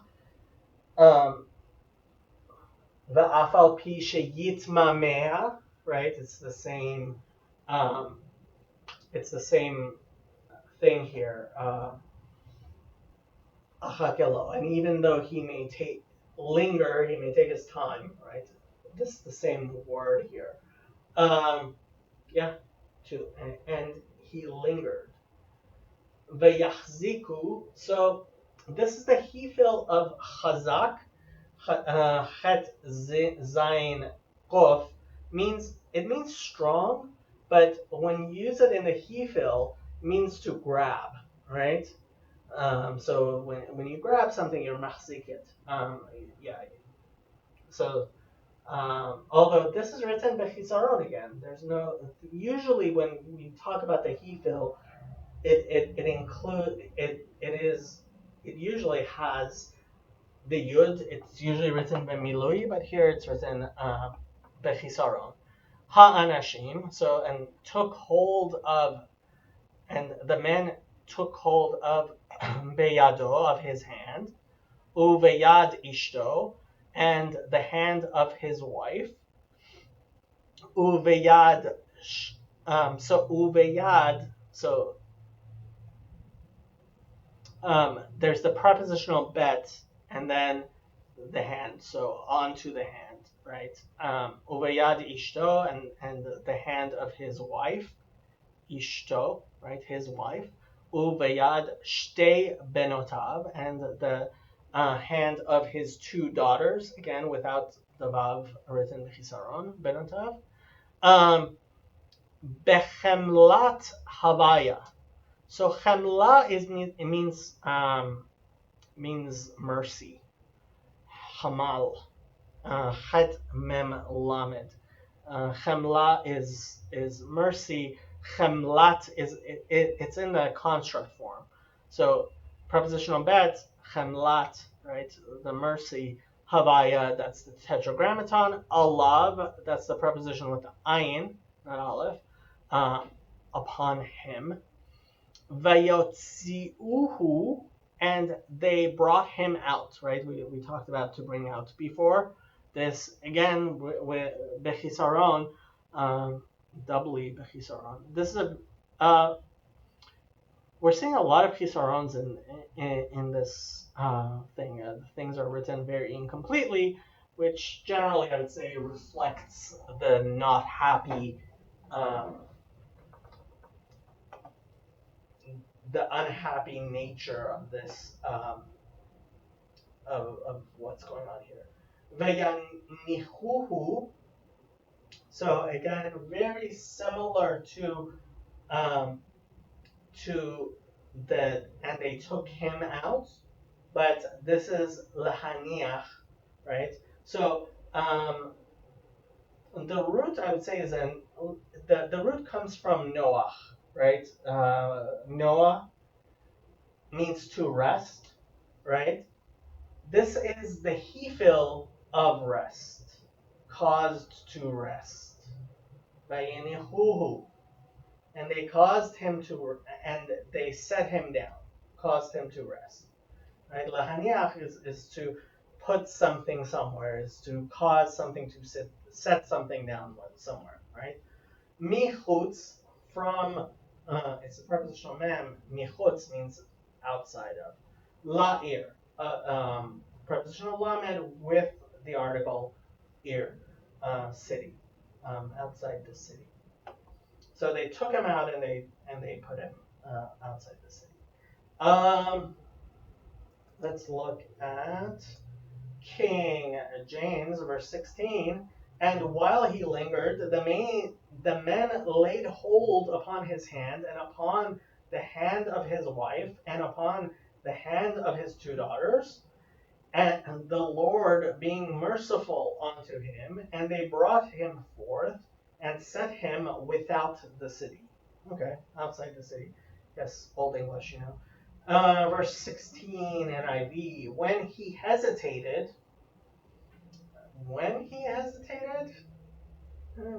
the man grasped his hand and the hands of his wife and his two daughters and led them safely out of the city. Safely? Where'd they get safely? For the Lord was merciful to them. What? Okay, no. When they set him down, this is a miraculous thing. They're trying to make something that was obviously a miracle not miraculous, which I don't like. Okay, let's look at it. But he tarried, Beit Mama, but he tarried. I guess I like that better than when he tarried. And the men took hold of his hand and his wife's hand and the hand of his two daughters out of the Lord's pity. Okay, Hamlat, I guess, pity, okay. Pity for him. And they took him out and placed him outside the city. And you can read the Rashis if you like. Okay, so here, just because I was having a discussion, some of you guys may know Sam from the Paul Vanderklay thing. And so we were talking about why there were 3 angels for Abraham, sent to Abraham. So one of them was to heal Abraham, one of them was to destroy Sodom, and one of them was to save Lot. Because in Judaism, we believe that each angel is created for a specific purpose, and once that purpose is complete, the angel ceases to be. Okay. Um,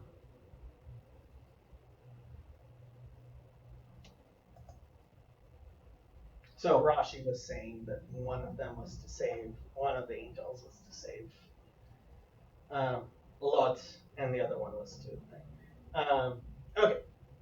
ויהי כהוציאם אותם החוצה ויאמר הימלט על נפשך אל תביט אחריך ואל תעמוד בכל הכיכר ההרה הימלט פן תספה. Okay. ויהי, and it came to pass, and it was, כהוציאם, when they were taking them out, right? It's prepositional chaf, and hotziam, like we were talking about, hotziatam, taking them out. It's in the hefil infinitive. Otam is the direct object marker, not itam. Hachutza, hachutza means outside. Chutz means outside. Hachutza, hachutz means the outside. Hachutza has a directional hey at the end towards the outside, right? Hachutza. So it took him out, right? Hachutza. Vayomer, and he said. So it's in the singular because the one who saved, right? Himalet. So roots is mem lamed tet, I think. Yeah. Means to escape, to find a refuge, I think. Yeah, to slip away. Yeah, it seems to have a connotation with um, slaves. You can look at your concordance there, but himalet al nafshecha. Nifal. They're saying it's in the Nifal Himalet. Okay. Um, find refuge. Let there be refuge. Al nafshecha, for your life, I guess. A nefesh. Another person from the PBK server was talking about the word nefesh today. Yeah, life, soul, maybe, person, right? Literally, apparently, it means throat. Al nafshecha. So himalet al nafshecha. Find find refuge for your soul. Al tabit. Do not. Tabit means to glance at. I think the root is hey bet tet. Nun bet tet. And this is in the hefil.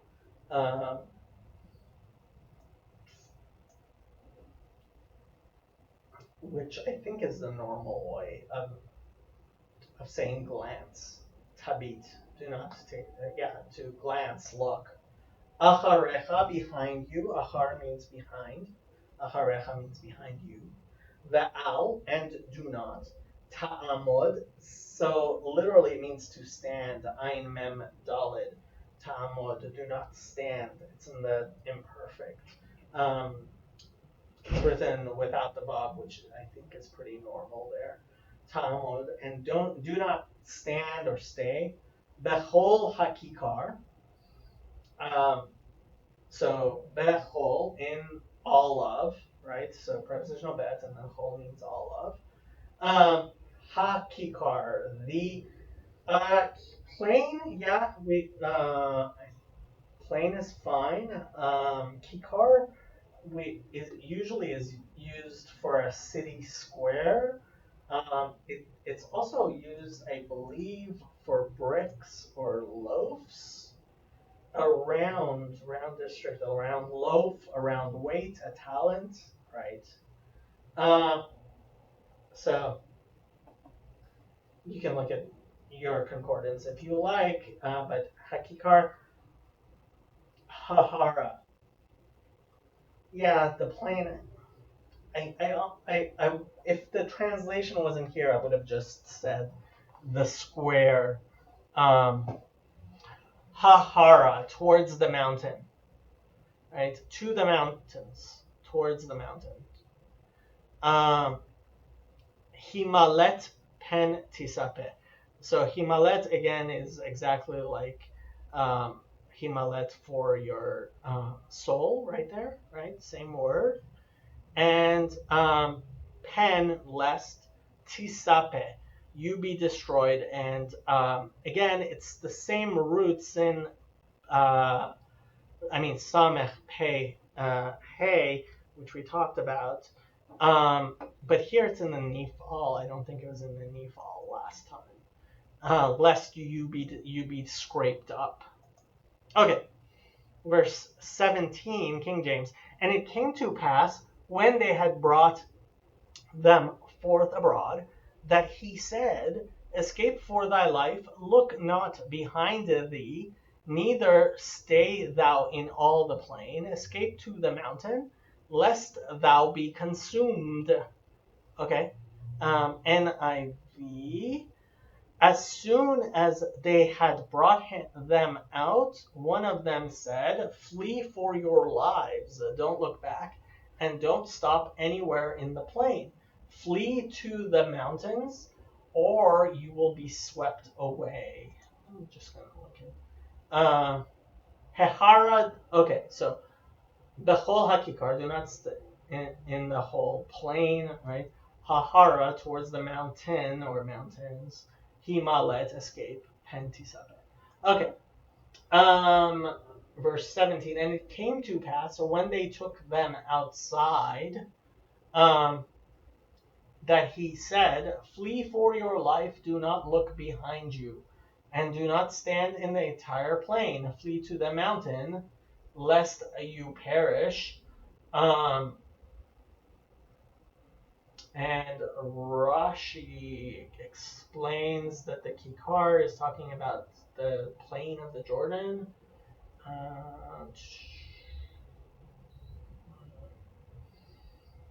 Okay, yeah, I mean, you can read the Rashi's there, but so he says towards the. Okay, I'm going to read this. Flee to the mountain, right? I kept on saying to the mountain. Rashi says, flee to Abraham who dwells in the mountains, as it is said in Breshit 12:8, right? Genesis 12:8, and he moved from there to the mountain. And even now he was dwelling there, as it is said, right? Yeah. Himalet, flee, an expression of slipping away, and so is every instance of hamlata in scripture, as muser in French, to escape, slip away. Isaiah 66:7, Psalm 124:7, Isaiah 46:2, and to release the burden, right? I could not deliver it. Okay. Anyway, you can look at those verses if you like. Okay.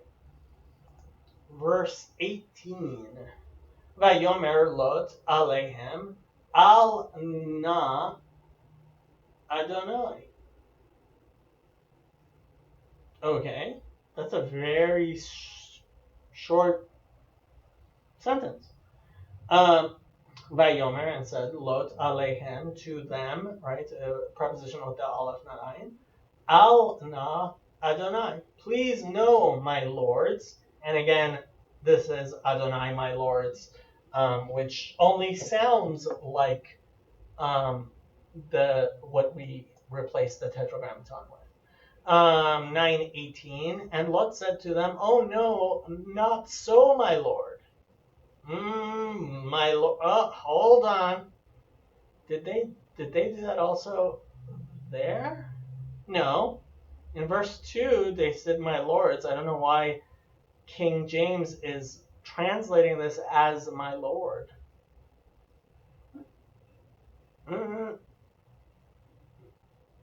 Okay, let's see. NIV. But Lot said to them, no, my lords. So, like, please.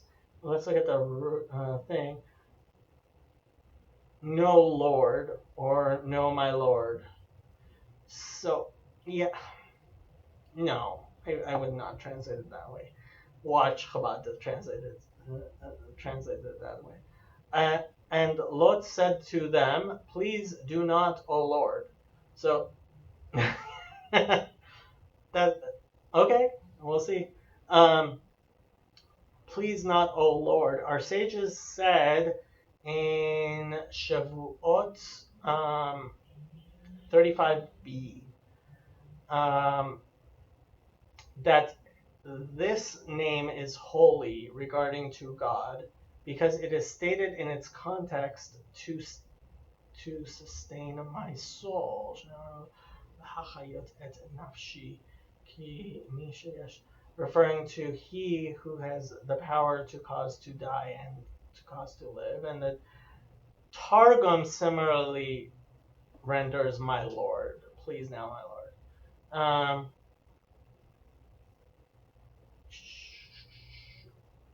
I guess. I mean, you can look in the Gemara there, but the Gemara there apparently, the Talmud there, and the Targum apparently both do it that way, because Lot is actually speaking to God. Okay. Um, that's not the plain meaning of it. It is a drush, and I would look in the Talmud if you're interested. Okay. הנה נא מצא עבדך חן בעיניך ותגדל חסדך אשר עשית עמדי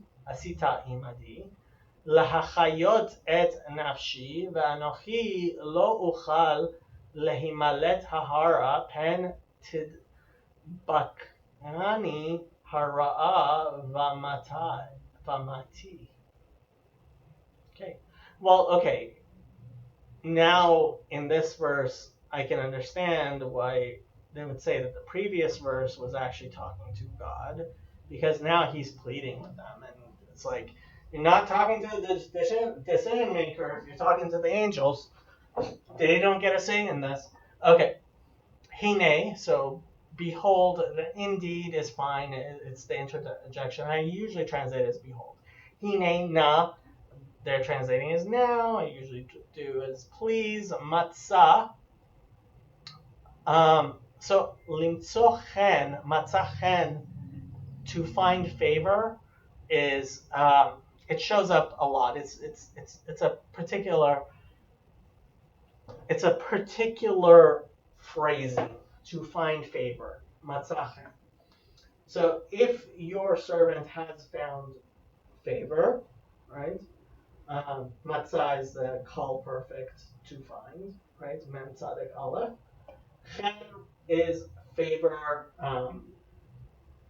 beauty, right? So matzah chen beinecha, in your eyes, has found favor in your eyes. V'tagedel chastecha.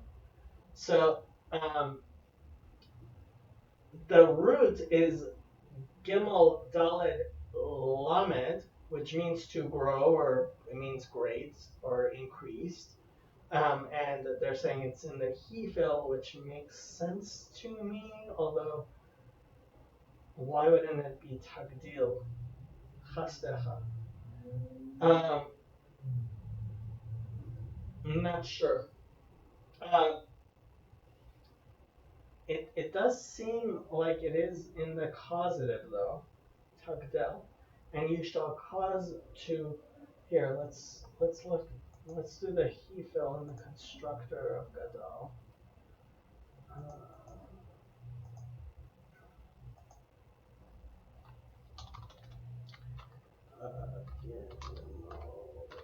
Lamed, and let's look at the hefil.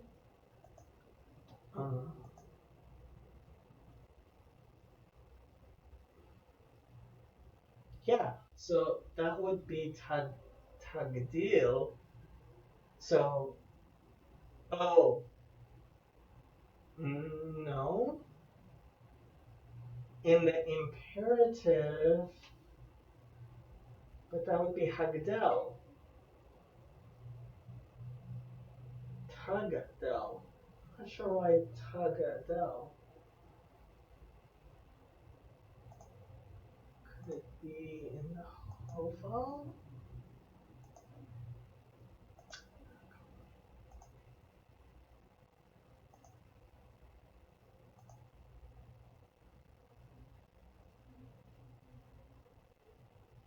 Right. Tugdal. I think the Hofal makes more sense. Although that's not perfect either, because that would be Tugdal.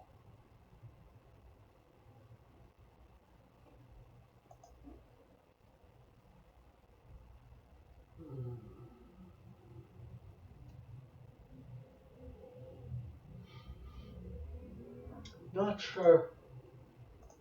Yeah, to cause to grow, and you cause to grow. Chastecha is usually translated as loving kindness, or mercy is fine. Chesed we usually translate as loving kindness. V'tagdel chastecha, and your chesed should grow. Asher, so pronoun relative, that. Asita, right? You have done, or you have shown is fine. Yeah, asita, you have done. Imadi. Um, so asita imadi, you did with me. I want to say it comes from the root of stand, of a pillar. They're saying maybe, or it might come from im, from with. It is a very common thing to show up. Yeah. Shows up 44 times. Not that many times, but Asita imadi with me. Um,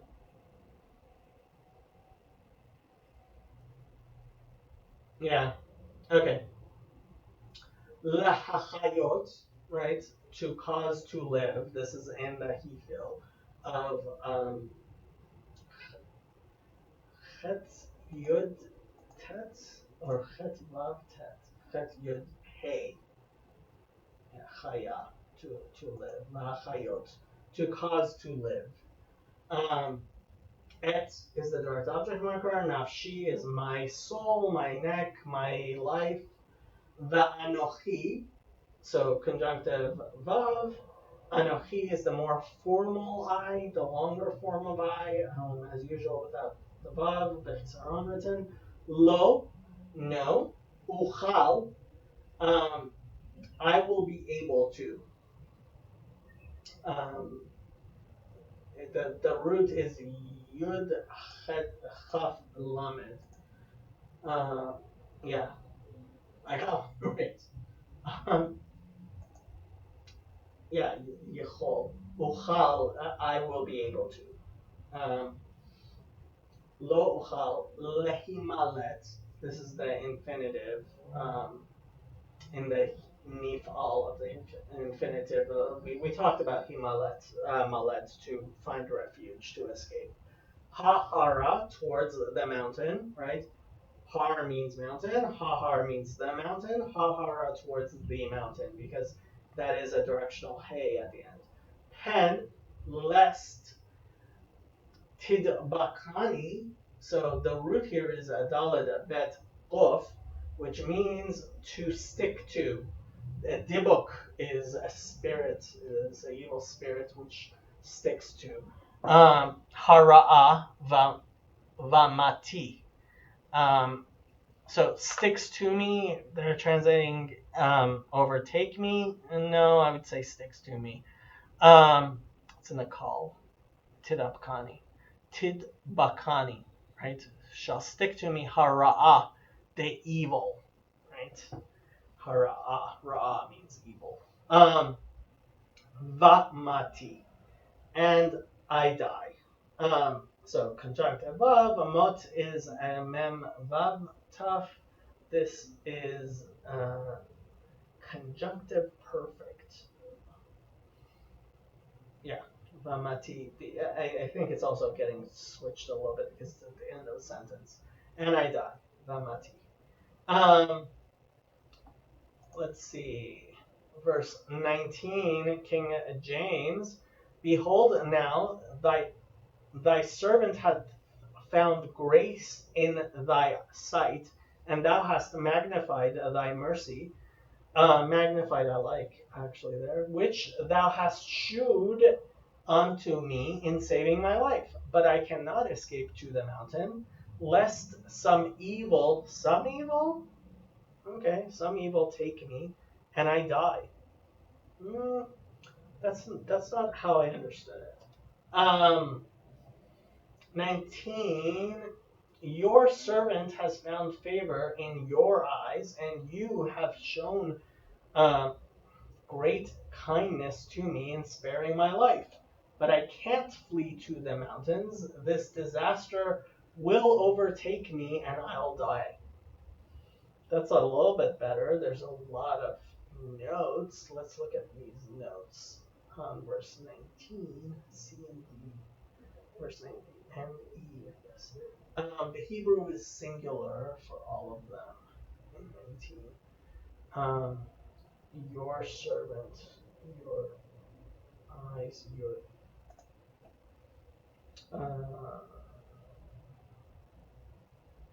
Oh, I see. Yeah, I see. I see. Tab, you have them. Yeah. اشترى خيرة نفسي وأنوخي لا أخاف عليهم ولا. Okay.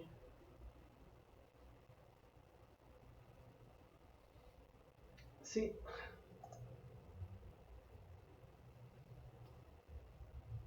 I find it as more like he's asking. Okay, let's see.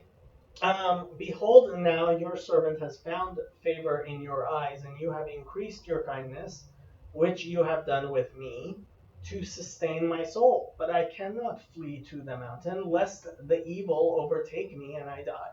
So the evil overtake me. Let's look at the Rashis.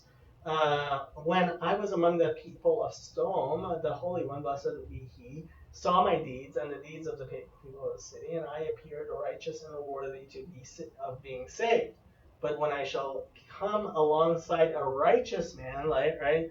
So he's saying Hahara is talking about Abraham.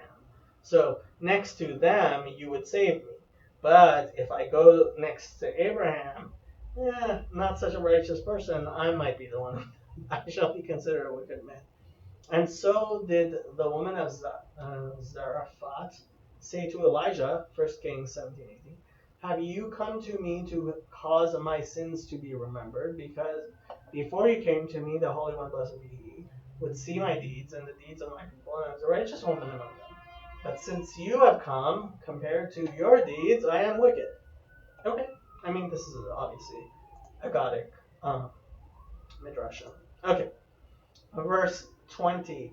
Hinena ha'ir hazot karova lanus shama vehi mitzar imalta na shama halo mitzar he vetehi nafshi. Hine, behold, right in na, again, now, or please, ha'ir, this city, hazot, this city, right, ha'ir, hazot, we've had several of that. Kerova, so kerev means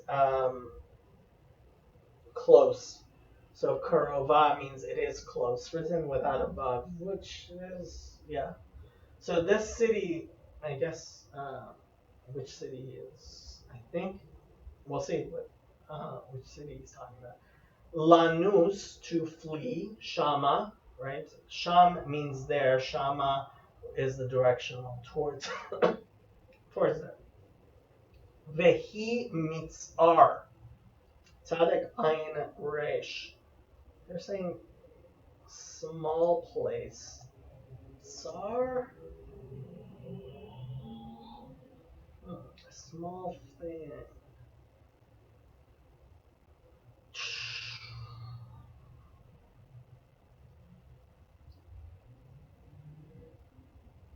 Shows up 5 times in the Bible, meaning small. I'm not familiar with it. Meets are. Imalta.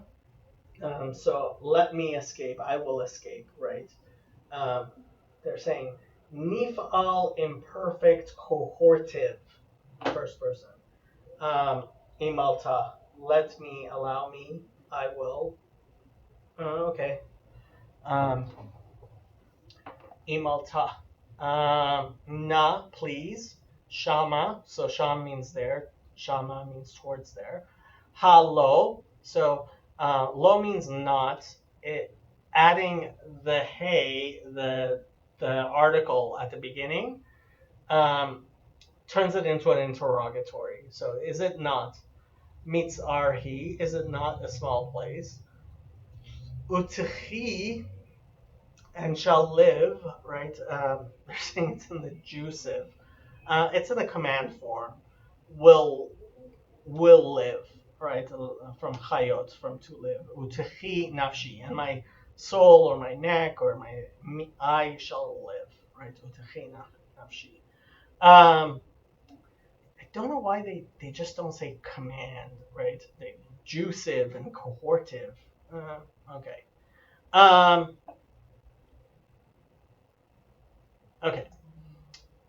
Verse 20, behold, now this city is near to flee unto, and it is a little one. Oh, let me escape thither. Is it not a little one? And my soul shall live. Okay. Look, here is a town near enough to run to, and it is small. Let me flee there.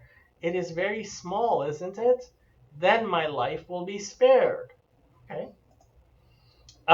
Behold, now this city is near to flee there, and it is small. Let me please flee there. Is it not small? And my soul will survive. So I'm interested in the Rashis. I'm sorry, I'm doing all the Rashis here. Its settlement is near, meaning that it was recently settled. Okay. I guess he gets it from from Talmud Shabbat. Therefore, its measure is not yet full. And how recently was it settled? From the generation of the dispersion, Peleg, Nahor. So he's giving this specific. The settlement of Zoar took place. Let me flee. There's. Okay, I'm not even sure where Rashi gets all of this gematria numbers. Okay, I'm just gonna skip it. Is it not small? Are not its iniquities few? Therefore, you can leave it alone. Okay. Okay. Apparently, there are midrashim on that. Why he asks, is it not small? Vayomer alav, hine nasati panecha gam ladavar hazeh levilti hofki et ha'ir asher dibarta. Vayomer, and he said, Elav, to him with the aleph not ayin. Hine, so behold, the interjection. Nasati panecha, right? So literally, nasati it means to raise. Nun sin aleph, I believe it is, means to raise. Nesiat panim, to raise a face. To lift up, sustained, I guess makes sense. Nasati panecha, I lifted your countenance. I lifted your face. I lifted you up. Nasati, right? I lifted. It's the perfect of the first person common singular. Panecha, your face or you. Gam, also. La davar hazeh, to this thing. Prepositional lamed, meaning to, with the article. Davar is a thing. Hazeh, this thing, right? Hazeh. Lebilti, So prepositional lamed, bilti means not, right? Bilti, not, in not, that I did not, hofki.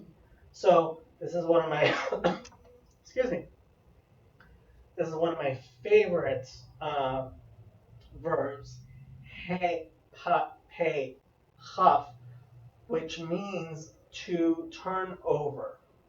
Overthrow, upturn, turn over, yeah, revolve or revolt. Um, in that I did not turn over, I did not overthrow.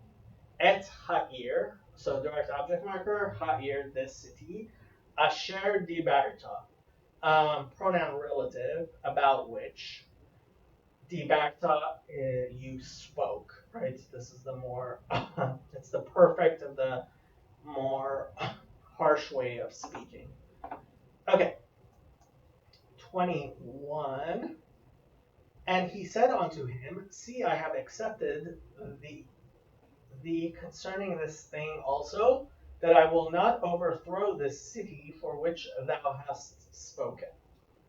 Okay. 21. He said to him, very well, I will grant this request too. I will not overthrow the town you speak of. I like that better. Hold on. And he said to him, behold, I have favored you also. So, nasati panecha, I have lifted your face, I have favored you. Okay. You also, as regards this matter, that I will not overturn the city that you have mentioned. Okay. Verse 22. Maher himalet shama ki lo uchal la'asot davar ad bo'acha shama al ken kara shem ha'ir Zoar. Okay. Maher, hurry. Right. Mem hey resh. This is, it's in the command form. It's pretty straightforward. Himalet. So again, imperative in the command form. Escape. Shama, towards there, right? Ki, for, lo, I cannot. Uchal, right, is to be able to. I will not be able to. It's the first person collective singular, imperfect. We said yechol, yud, chaf, lamed, to be able to. Because I cannot la'asot davar. La'asot is the infinitive of to do, so I can't do anything. La'asot is written with a vav here, the fully, which I think is normal. Davar, anything. I can't do this thing. Ad, so here it means until, right? Bo'acha, you come, right? Bet aleph hey, but here it's in the infinitive bo'acha, until you're coming, until you come. Shama, there, right? Sham means there, shama means towards there. Al is the preposition with the ayin. Ken is thus. Al ken means therefore. Yeah, upon this, but it means therefore. Al ken. Kara, he called or was called. Gofresh, left to call. Shem, name. Ha'ir, of the city. Soar, because he called it Mitzar, right, a small thing, and so it is called, that city is called Soar, which is similar to Mitzar. Verse 22, haste thee, escape thither, for I cannot do anything till thou be come thither. Therefore, the name of the city was called Zoar. Let's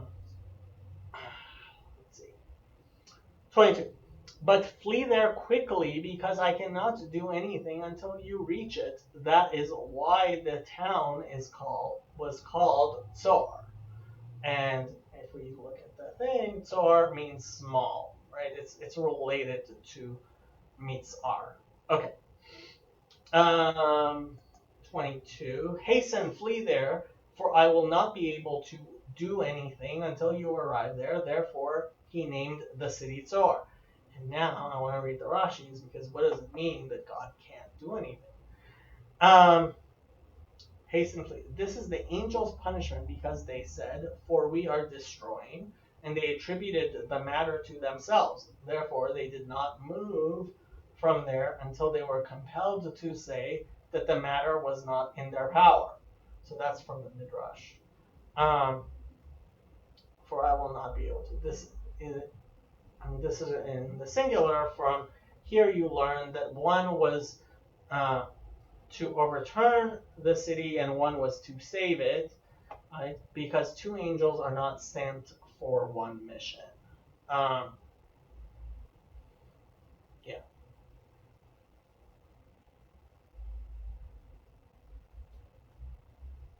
Okay.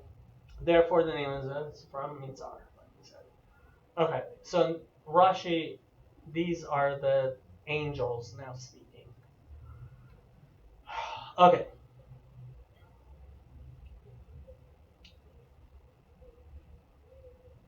I will not be able. Okay. Okay. Verse 23. Hashemesh yatsa ad haaretz velot ba tzoara. Oh, sorry. It's such a simple sentence. I forgot to translate it. Hashemesh, the sun, right? Yatsa, came out. Al haaretz, on the city, on the earth, right? So the sun had come out on the earth. The Lot ba Tzorah, and Lot came to Soar, right? Soar is the name of the city. Soar, the hay at the end is the directional hay. So towards Soar. 23. The sun was risen upon the earth when Lot entered into Soar. Okay. NIV. By the time Lot reached Zoar, the sun had risen over the land. Okay. Chabad, the sun came out upon the earth, and Lot came to Zoar. Okay. Verse 24. Vahavaya himtir al Sdom, Al Amorah, Gofrit Vaesh Me'et Havaya Min Hashamayim. Okay. So, conjunctive of Havaya is the Tetragrammaton, right? So then the Lord. Himtir means to raise down, rain down. Matar mem tet resh is rain. It's a form of rain. Is it like dew? To rain. Which form of rain? I think it might be the less of rain. Anyway, it's he rained. Himtir, caused to rain. Right? It's in a he-fil form, very clearly with the yod. Himtir, right? Rained. Al is the preposition with the ayin. Stom is the name of the city. Ve'al, and upon. Amorah, that's the city. Amorah. Gofrit. So Gofrit, I think we had that before. It's like pitch, right? They're translating as brimstone. Va'esh, and fire. Me'et. So Me'et Havaya, I usually translate as from and with. Right? Because it's a weird thing, right? Me'et, from and with, from near, right? It's not directly from God, obviously. Um, and I think that's why it's Me'et Havaya and not Me Havaya.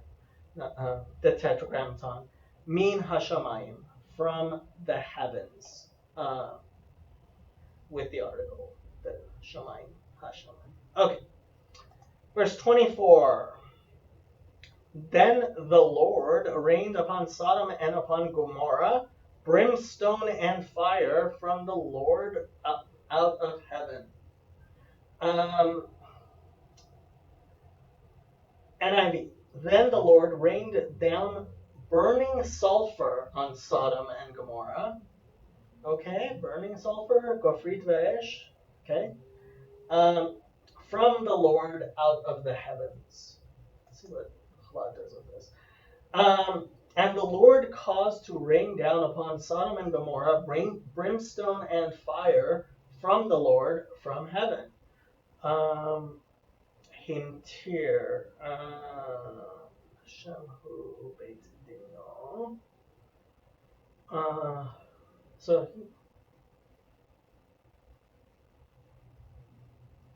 that's a very strange Rashi. He says every time it says and God, right? Because it's and God. Va Hashem. It's talking about him and his council, which is from the Genesis Rabbah, apparently. Hintir Aston. Okay, cause brimstone, go for the ash. Okay. So Me'et Havaya, right, that I was talking about. Okay, so let's read this. It is customary for the scripture verses to speak in this manner, as in Neshe Lemech, Velo Amar Nishi A. Nishi. Oh, not from my wife. And so David says, so even what God is speaking, he'll refer to himself in this third person. That's what he's saying. Min hashamayim.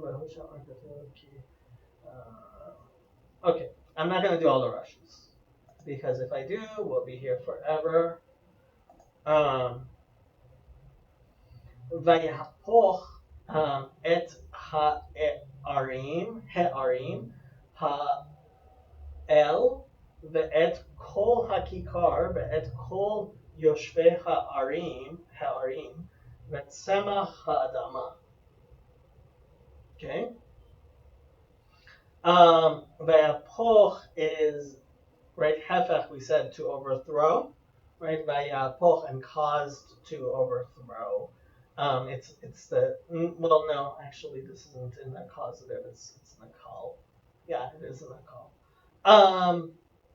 Consecutive imperfect, so the imperfect is getting flipped by the vav at the beginning. Et is the direct object marker. Ha'arim, the cities, right? He is the article. Ha'el, so it's like we had earlier, we said that these men, and now we're saying these cities. Although without any guidance, I would have probably just said that the cities of God, because that's what it looks like. But okay, ve'et kol hakikar, and the whole plain, the kikar, right? We spoke about that. Ve'et kol yoshvei ha'arim, and all the inhabitants, I guess, yoshvei, right? Yoshvim are those who settle, right? Yeah. Yoshev, Yud, Shin, Bet, to settle.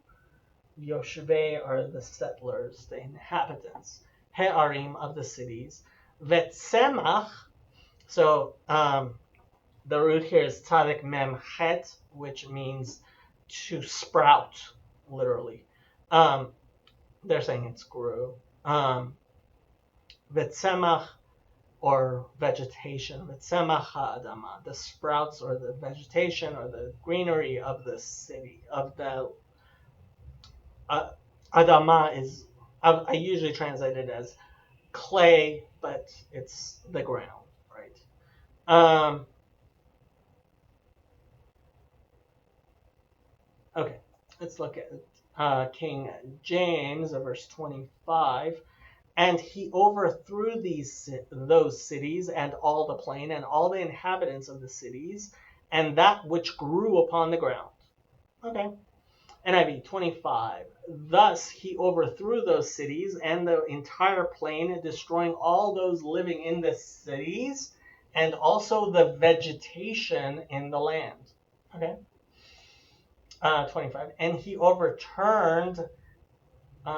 turned over these cities and the entire plain and all the inhabitants of the cities and, and the vegetation of the ground. Okay. Let's keep on going. Verse 26. Vatabet eshto me'acharav v'tehi netziv melach. One of the most famous verses in the thing. So, Vatabet, right, seems strange. I mean, they're saying it's in the Hefil. It's almost like the glancing. It is lahabit, right? Mabit, tabet, and she looked. Yeah, okay. Obviously, what it means is she looked, she glanced, but I'm not sure if it's in the Hefil or not. Ishto, his wife, me'acharav, from behind him, right? Behind him, yeah. His wife from behind him. I don't know why they're saying back. Vatehi, and she became. Netziv is a pillar, right? And Netziv is a stand, right? A pillar. Melach means salt, obviously. So she became a pillar of salt. Okay, let's look at verse 26. But his wife looked back from behind him, and she became a pillar of salt. Okay, yeah. Verse 26. But Lot's wife looked back, and she became a pillar of salt. Yeah, they're explaining what the he refers to. And his wife looked from behind him, and she became a pillar of salt. And I'm not going to do the Rashis because we'll be here forever. Vayashkem Avraham baboker el hamakom asher amad sham et penei havaya. So now we go back to Abraham. So we spoke about Yashkem, right, in the verse with the angels. So, and rose up, right, got up, put on his shoulders, I guess. Abraham, Abraham, ba boker. So prepositional bet with the article. Boker is the morning. This is bechisaron, as normal. El is the preposition to with the aleph, not ayin. Hamakom, the place, right? Makom is place, and hamakom is the place. Asher is the pronoun relative, that or where. Amad is to stand. Ayin mem daled. Sham, there. Right? So Amad is the third person masculine singular, and the call perfect. This is the most simple form of to stand. Amad Sham, stood there. Et, the direct object marker. Okay, I almost want to say this is with. Pene, et pene, before, right, in front of. Havaya, the tetragrammaton. So he went up to where he saw God before. Verse 27. And Abraham got up early in the morning to the place where he stood before the Lord. Okay, yeah. NIV. Early the next morning, Abraham got up and returned to the place where he had stood before the Lord. Okay, yeah. Chabad. And Abraham arose early in the morning to the place where he had stood before the Lord. Yeah, pretty simple verse. Okay. Vayashkef al pnei stom va'amora va'al kol pnei eretz hakikar vayar vehine Allah kitor haaretz kekitor hakivshan. Okay, interesting. Okay, so the root here is shin of pei, which is another way of looking. Mishkafayim are actually glasses. Um, they're saying it's in the hefil. Vayashkef in the hefil. They're using a lot of hefils here, and I'm not sure they're hefils. Anyway, he looked al panei stone. So towards the face of, this is the preposition with the ayin and not the aleph, pene, face of, towards, Sdom is the name of the city, Ba'amora, and Gomorrah, Amora, Va'al, and upon, this is the preposition with the ayin and aleph, kol, all of, pene, face, har, eretz, pene, eretz, hakikar. So this is one big kol, pene, eretz, hakikar is one big smichut, one big construct of actually 4 words. Kol meaning all, pene meaning face of, surface. Eretz means land, hakikar of the plain. And the article goes on the last noun. Vayar, and he saw, right? We've had this many times. Vehine, and behold, right? With the interjection. Allah, so that's to go up. Ayin lamed hey. This is in the call perfect, most simple past tense. Kitor. So Ketoret is incense. Ketor is smoke, I guess. Yeah. They're translating as smoke. Ketor. Ketoret is incense. Haaretz. Ketor haaretz is in the smichut, so the smoke from the land, of the land, right? The smoke of the land. Kekitor, like the smoke. Ha kivshan. Kivshan is a furnace. Ha kivshan is the furnace. Right? So it looked like it was burning up the whole land, I guess. And Kitor is written with a yud but without a vav, in case you're paying attention to that. I don't think that's irregular in any way, but I have been pointing those out. Let's look at verse 28 in the King James. And he looked toward Sodom and Gomorrah and toward all the land of the plain, and beheld, and lo, the smoke of the country went up as the smoke of a furnace. Yeah. NIV, he looked down, toward Sodom and Gomorrah, toward all the land of the plain, and he saw dense smoke rising from the land. Well, yeah, it was rising. I don't know about the dense, like smoke from a furnace. Okay? Chabad. And he looked over the face of Sodom and Gomorrah and over the entire face of the land of the plain. I would have probably translated surface instead of face. And he saw, and behold, the smoke of the earth had risen like the smoke of a furnace. And Rashi translates kitor to torch in Old French. I hope I'm saying that right. Okay.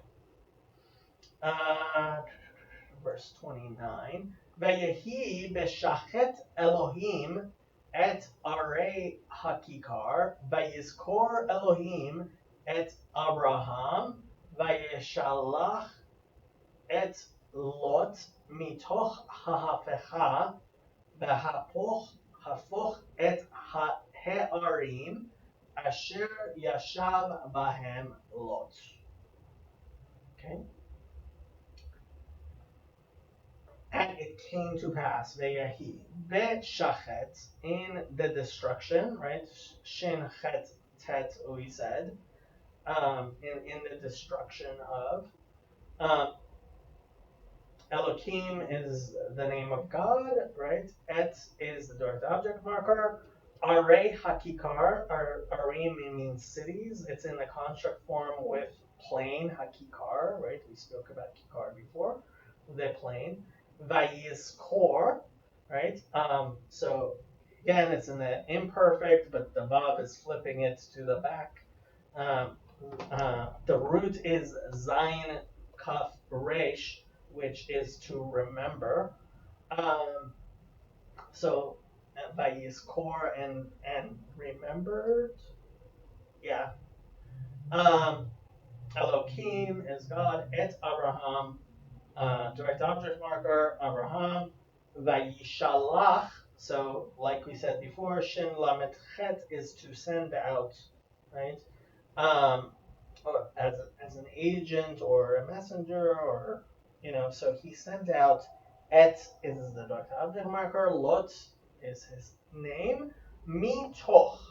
So prepositional mem, meaning out of or from. Toch is the midst of. Ha-ha-fecha. So this comes from the root hefef, which means to overturn, but this is the overturning, right? They're saying disaster, but ha-fecha, the excuse me, overturning. Ba-hapoch. So prepositional bet. Hapoch is the infinitive of lahapoch, right? To turn. Lahapoch, sorry. Et is the direct object marker. He'arim, the cities. Asher is the pronoun relative. Yashab, right, is the perfect, simple perfect of to sit or to dwell or to settle. Yashab bahen, in them, right? And it's in the feminine because arim is in the feminine, even though it sounds like it's masculine. Lot. Okay. King James, verse 29. And it came to pass when God destroyed the cities of the plain that God remembered Abraham and sent Lot out of the midst of the overthrow when he overthrew the cities in which Lot dwelt. Yeah, that's how I would translate it to 29. So when God destroyed the cities of the plain, he remembered Abraham and he brought Lot out of the catastrophe that overthrew the cities where Lot had lived. I prefer the King James because it uses overthrow. Chabad. And it came to pass when God destroyed the cities of the plain that God remembered Abraham and he sent Lot out of the midst of the destruction that he overturned the cities in which Lot had dwelled. Okay.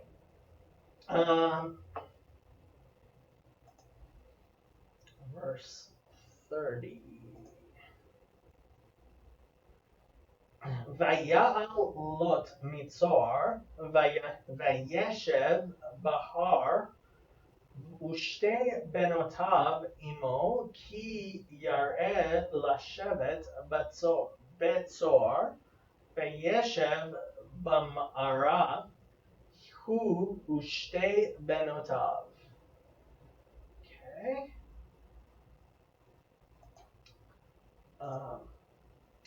So Vayal, this is from Aliyah Ayin Lamed Hey. The Hey absconds because it's in the imperfect with the Yud tells you it's an imperfect that's getting flipped. So, and went up, right? And climbed or raised up.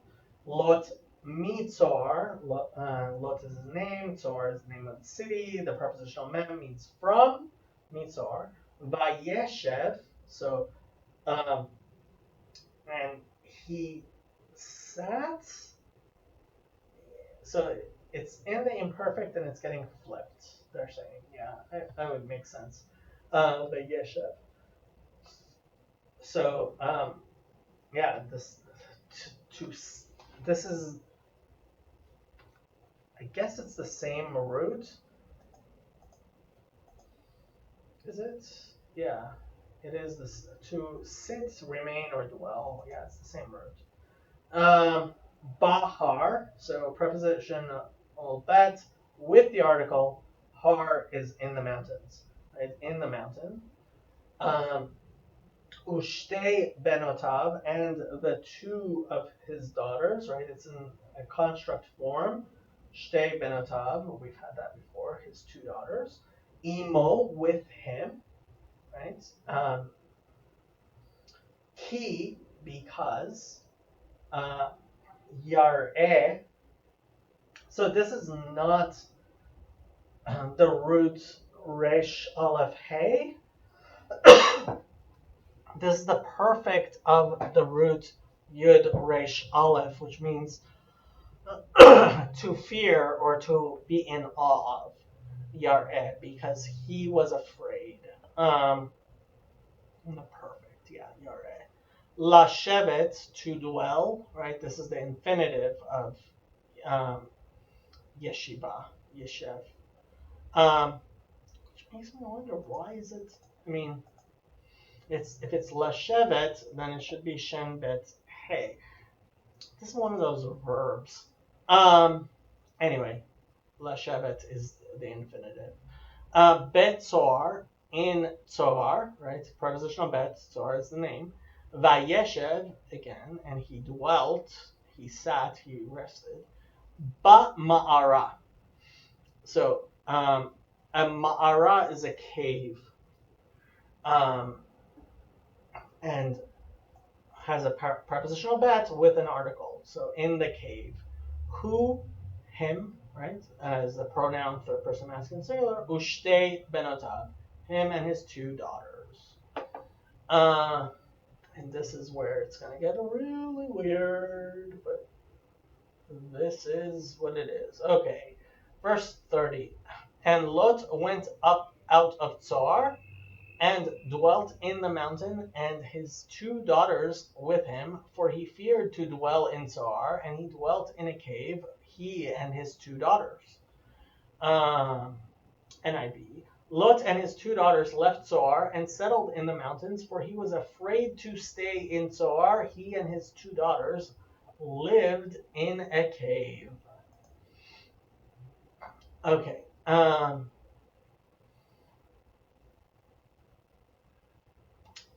Chabad, and Lot went up from Zoar, and he dwelt in the mountain, and his two daughters were with him, for he was afraid to dwell in Zoar.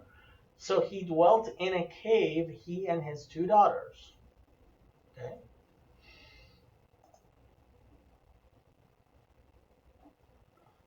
And this is where it ceases to be G-rated. Have your kids cover their ears.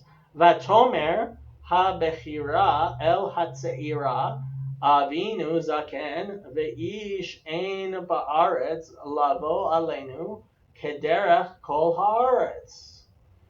Oy. Okay. Vatomer, and she said, right, it's an imperfect, but it's getting flipped.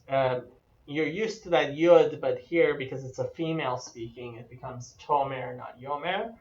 Ha-bechira. A bechor is bet chaf resh, is firstborn. This is the feminine form of the firstborn. So the older daughter, the firstborn daughter. El is the preposition with the aleph, not ayin. Hat-se'ira. Sa'ir means young. So Hatzeira means the young girl, the younger daughter. So Habechira, the older daughter, said, to the firstborn daughter said to the younger daughter, Avinu, our father, Zaken, is old. Zaken literally means beard, but it refers to elderly. We had it in this chapter before. Ve'ish, and man, ain, there is no, right, is lacking. Ain, there are no men.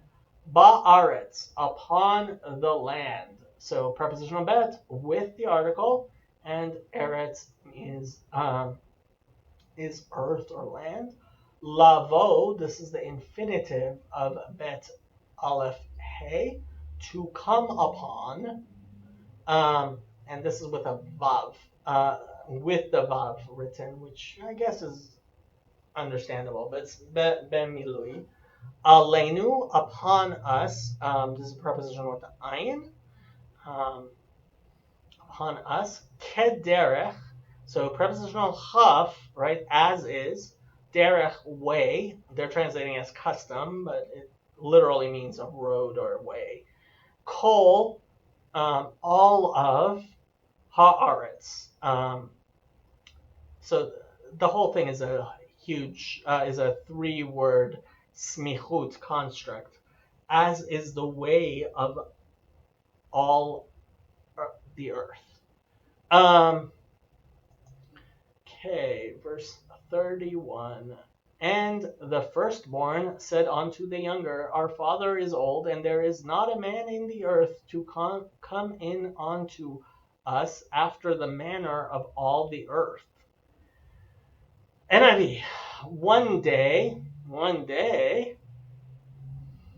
the older daughter said to the younger, Our father is old, and there is no man around here to give us children, as is the custom all over the earth. Okay, I guess.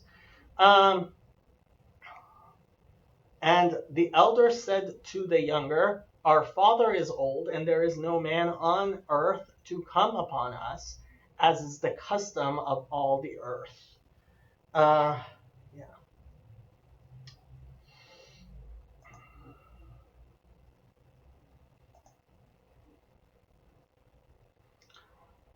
Lecha nashke et avinu yain venishkeva imo venichaye me'avinu zara. Ooh, what a bad idea. So lecha is the imperative. It's the command form of, it's the feminine command form, lecha. Come or go, right? It's from lalecha to holech, right? To walk, to go, like we had with lech lecha, but this is in the feminine. Yeah, nashke. So nashke. The root is shin qaf hey, which means to drink. Nashke is, they're saying it's in the hefil. Okay, I guess. Nashke. We shall. It's first person collective plural, right? Let us give to drink or cause to drink. Et is the direct object marker. Avinu is our father. Yain means wine. Venishkava.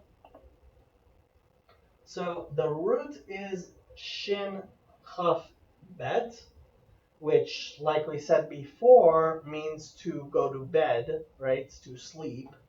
But it also refers to intimate relations, like we had in this thing. And this is in the nifal. They're saying it's in the kal. Oh, mishkava. Oh, so they're okay. Okay, they're saying it's in the mishkava. I was thinking it's in the nifal. We shall be.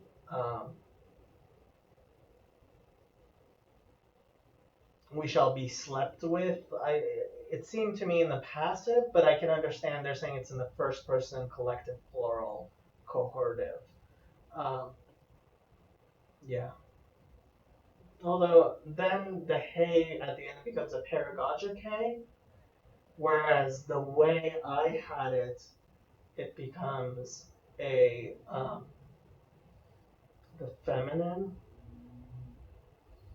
I think either way. I mean, it means the same thing, but I think you could do it either way. Either that it's nifal or that it's talking in the imperfect of the first person plural. Either way works. Although, yeah, I guess theirs makes more sense with emo with him. Yeah, that makes more sense with him. Emo. Im means with the above third person masculine singular with him. Um, Unechaye, and right, so this one obviously is actually um, the cohorted, right, the first person collective plural, um, and we shall cause to live, right? They're saying preserve, yeah, but cause to live, I would probably, and yeah, me avinu from our father, right? Prepositional mem, avinu, zara, seed. Um,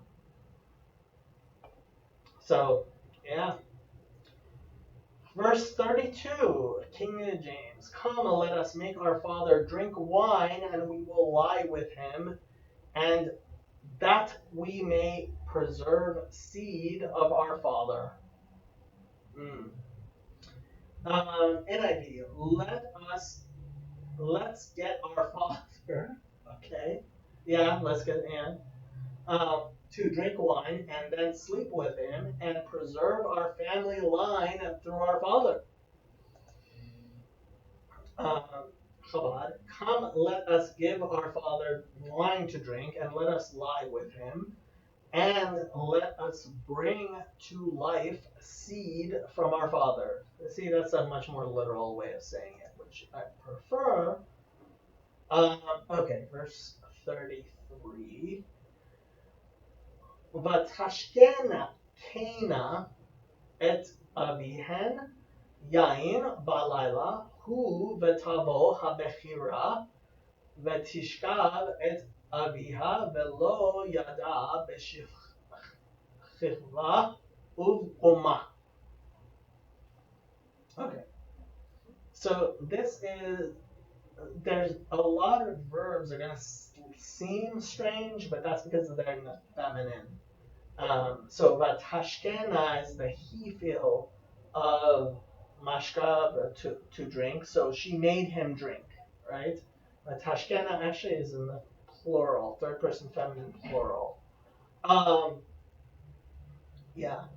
Et is the direct object marker. Avihen, their father, right? Um, and, and again, it's in the feminine. Yain is wine. Ba Lila in the night, right? Prepositional bet with the article Lila in the night. Who, him, right? It's the pronoun third person masculine singular.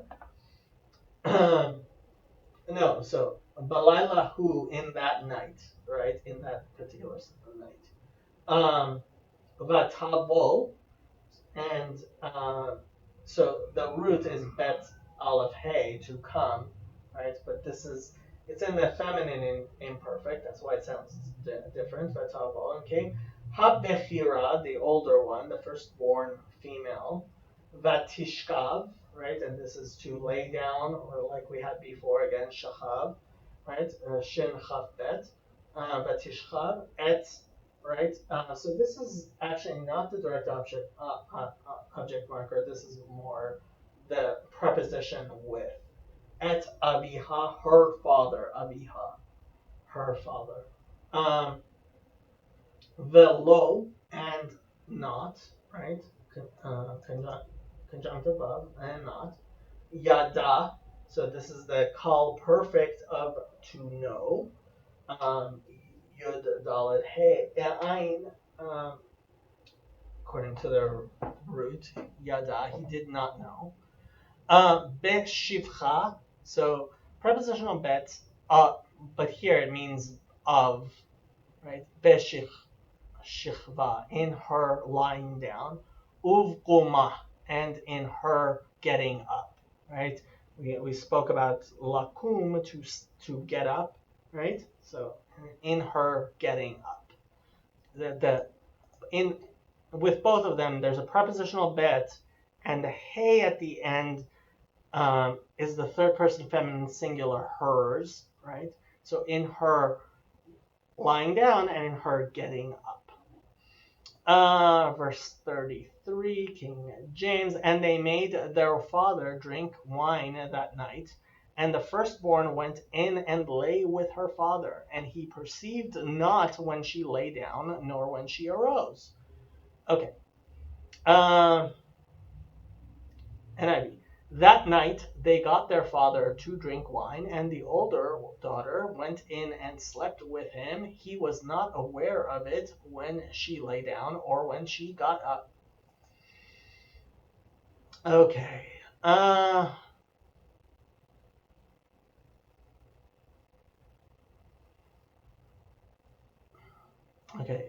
on.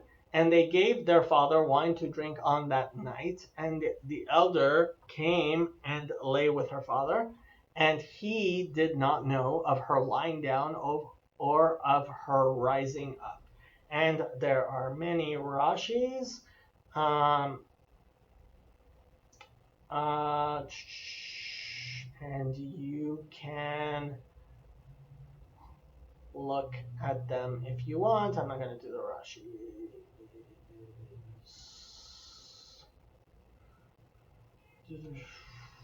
Okay. Verse 34. Vayehi mimacharat v'tomer habechira el hatzeira hen shachafti et emesh et avi nashkenu yain gam halayla vayuvoi shichvi imo v'nichyeh me'avinu zara. Oy, what are you thinking? Okay. Vayehi, and it happened, and it came to be, right? Mi macharat. So prepositional mem, machar means tomorrow. Macharat here, the next day, yes, yeah. Mi macharat, when it became the next day, I guess. Vatomer, and she said, right? It's in the feminine. Ha-bechira, the firstborn girl. El is the preposition with the aleph. Ha-tzeira, the younger daughter. Hen, indeed, right? This is an interjection, just like hine, right? Hen, shachafti, I slept with, right? Shin chaf bet, same root. It's in the perfect first person common singular, right? Emesh is last night, and it's just a etmol is yesterday, and emesh is last night.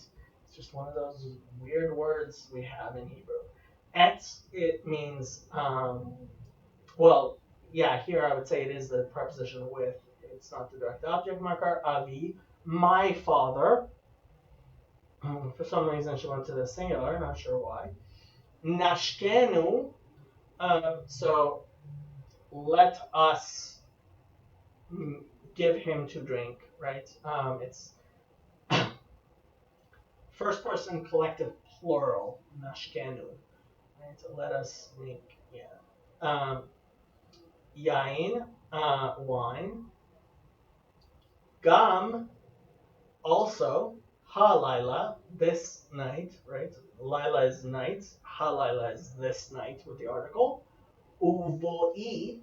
So now she's talking in the command form, and that's why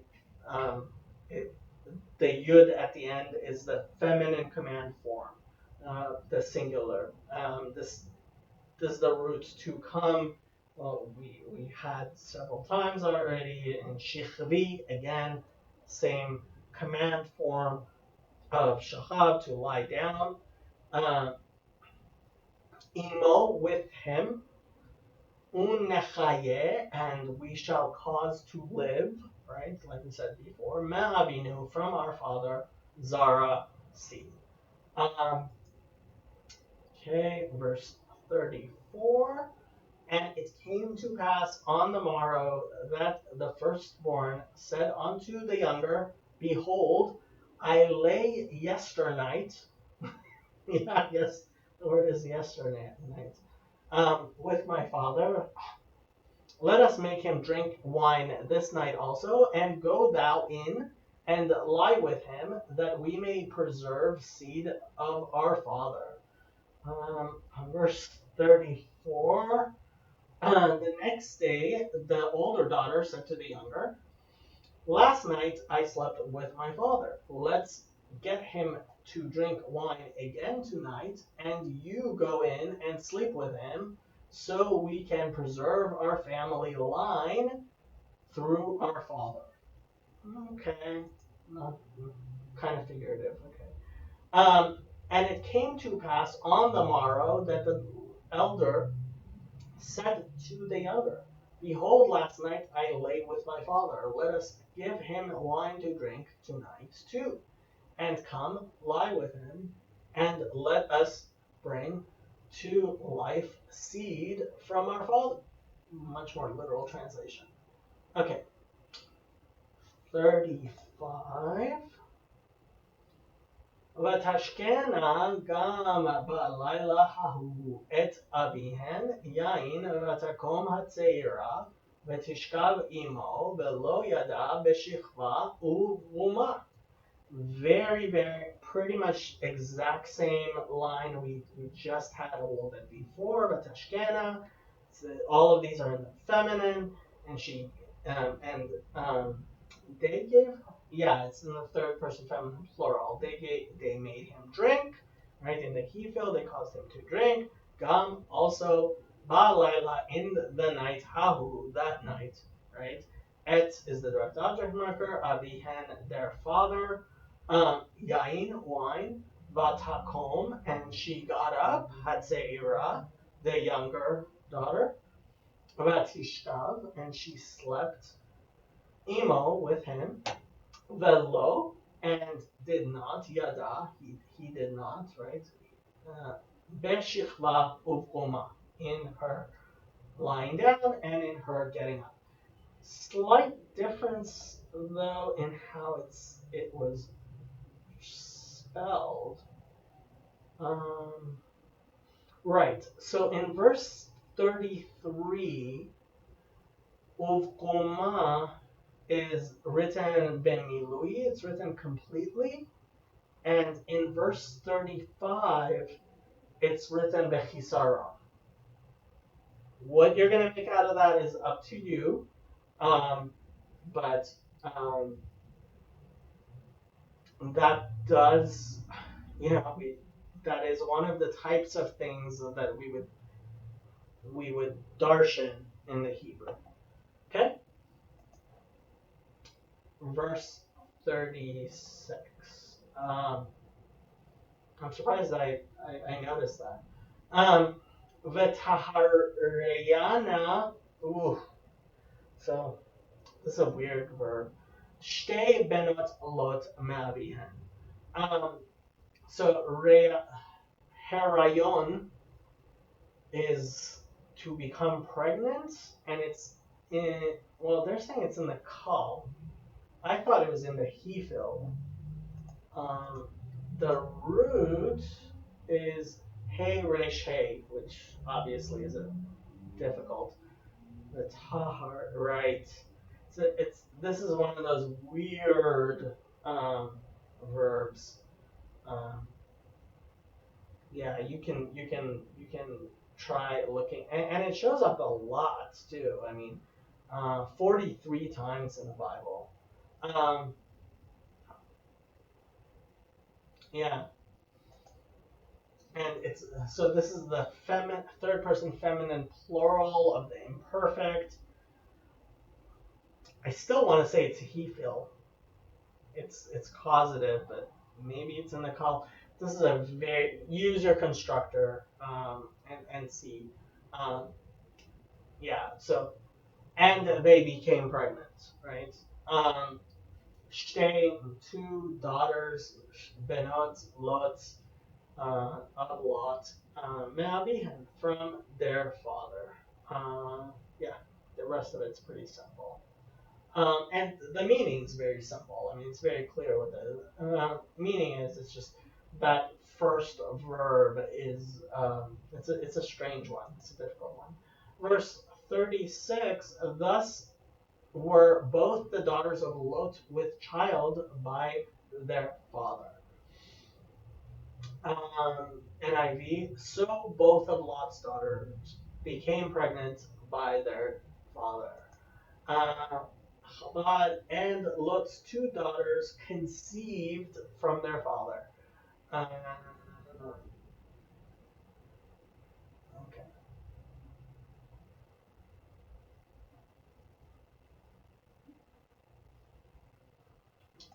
Okay.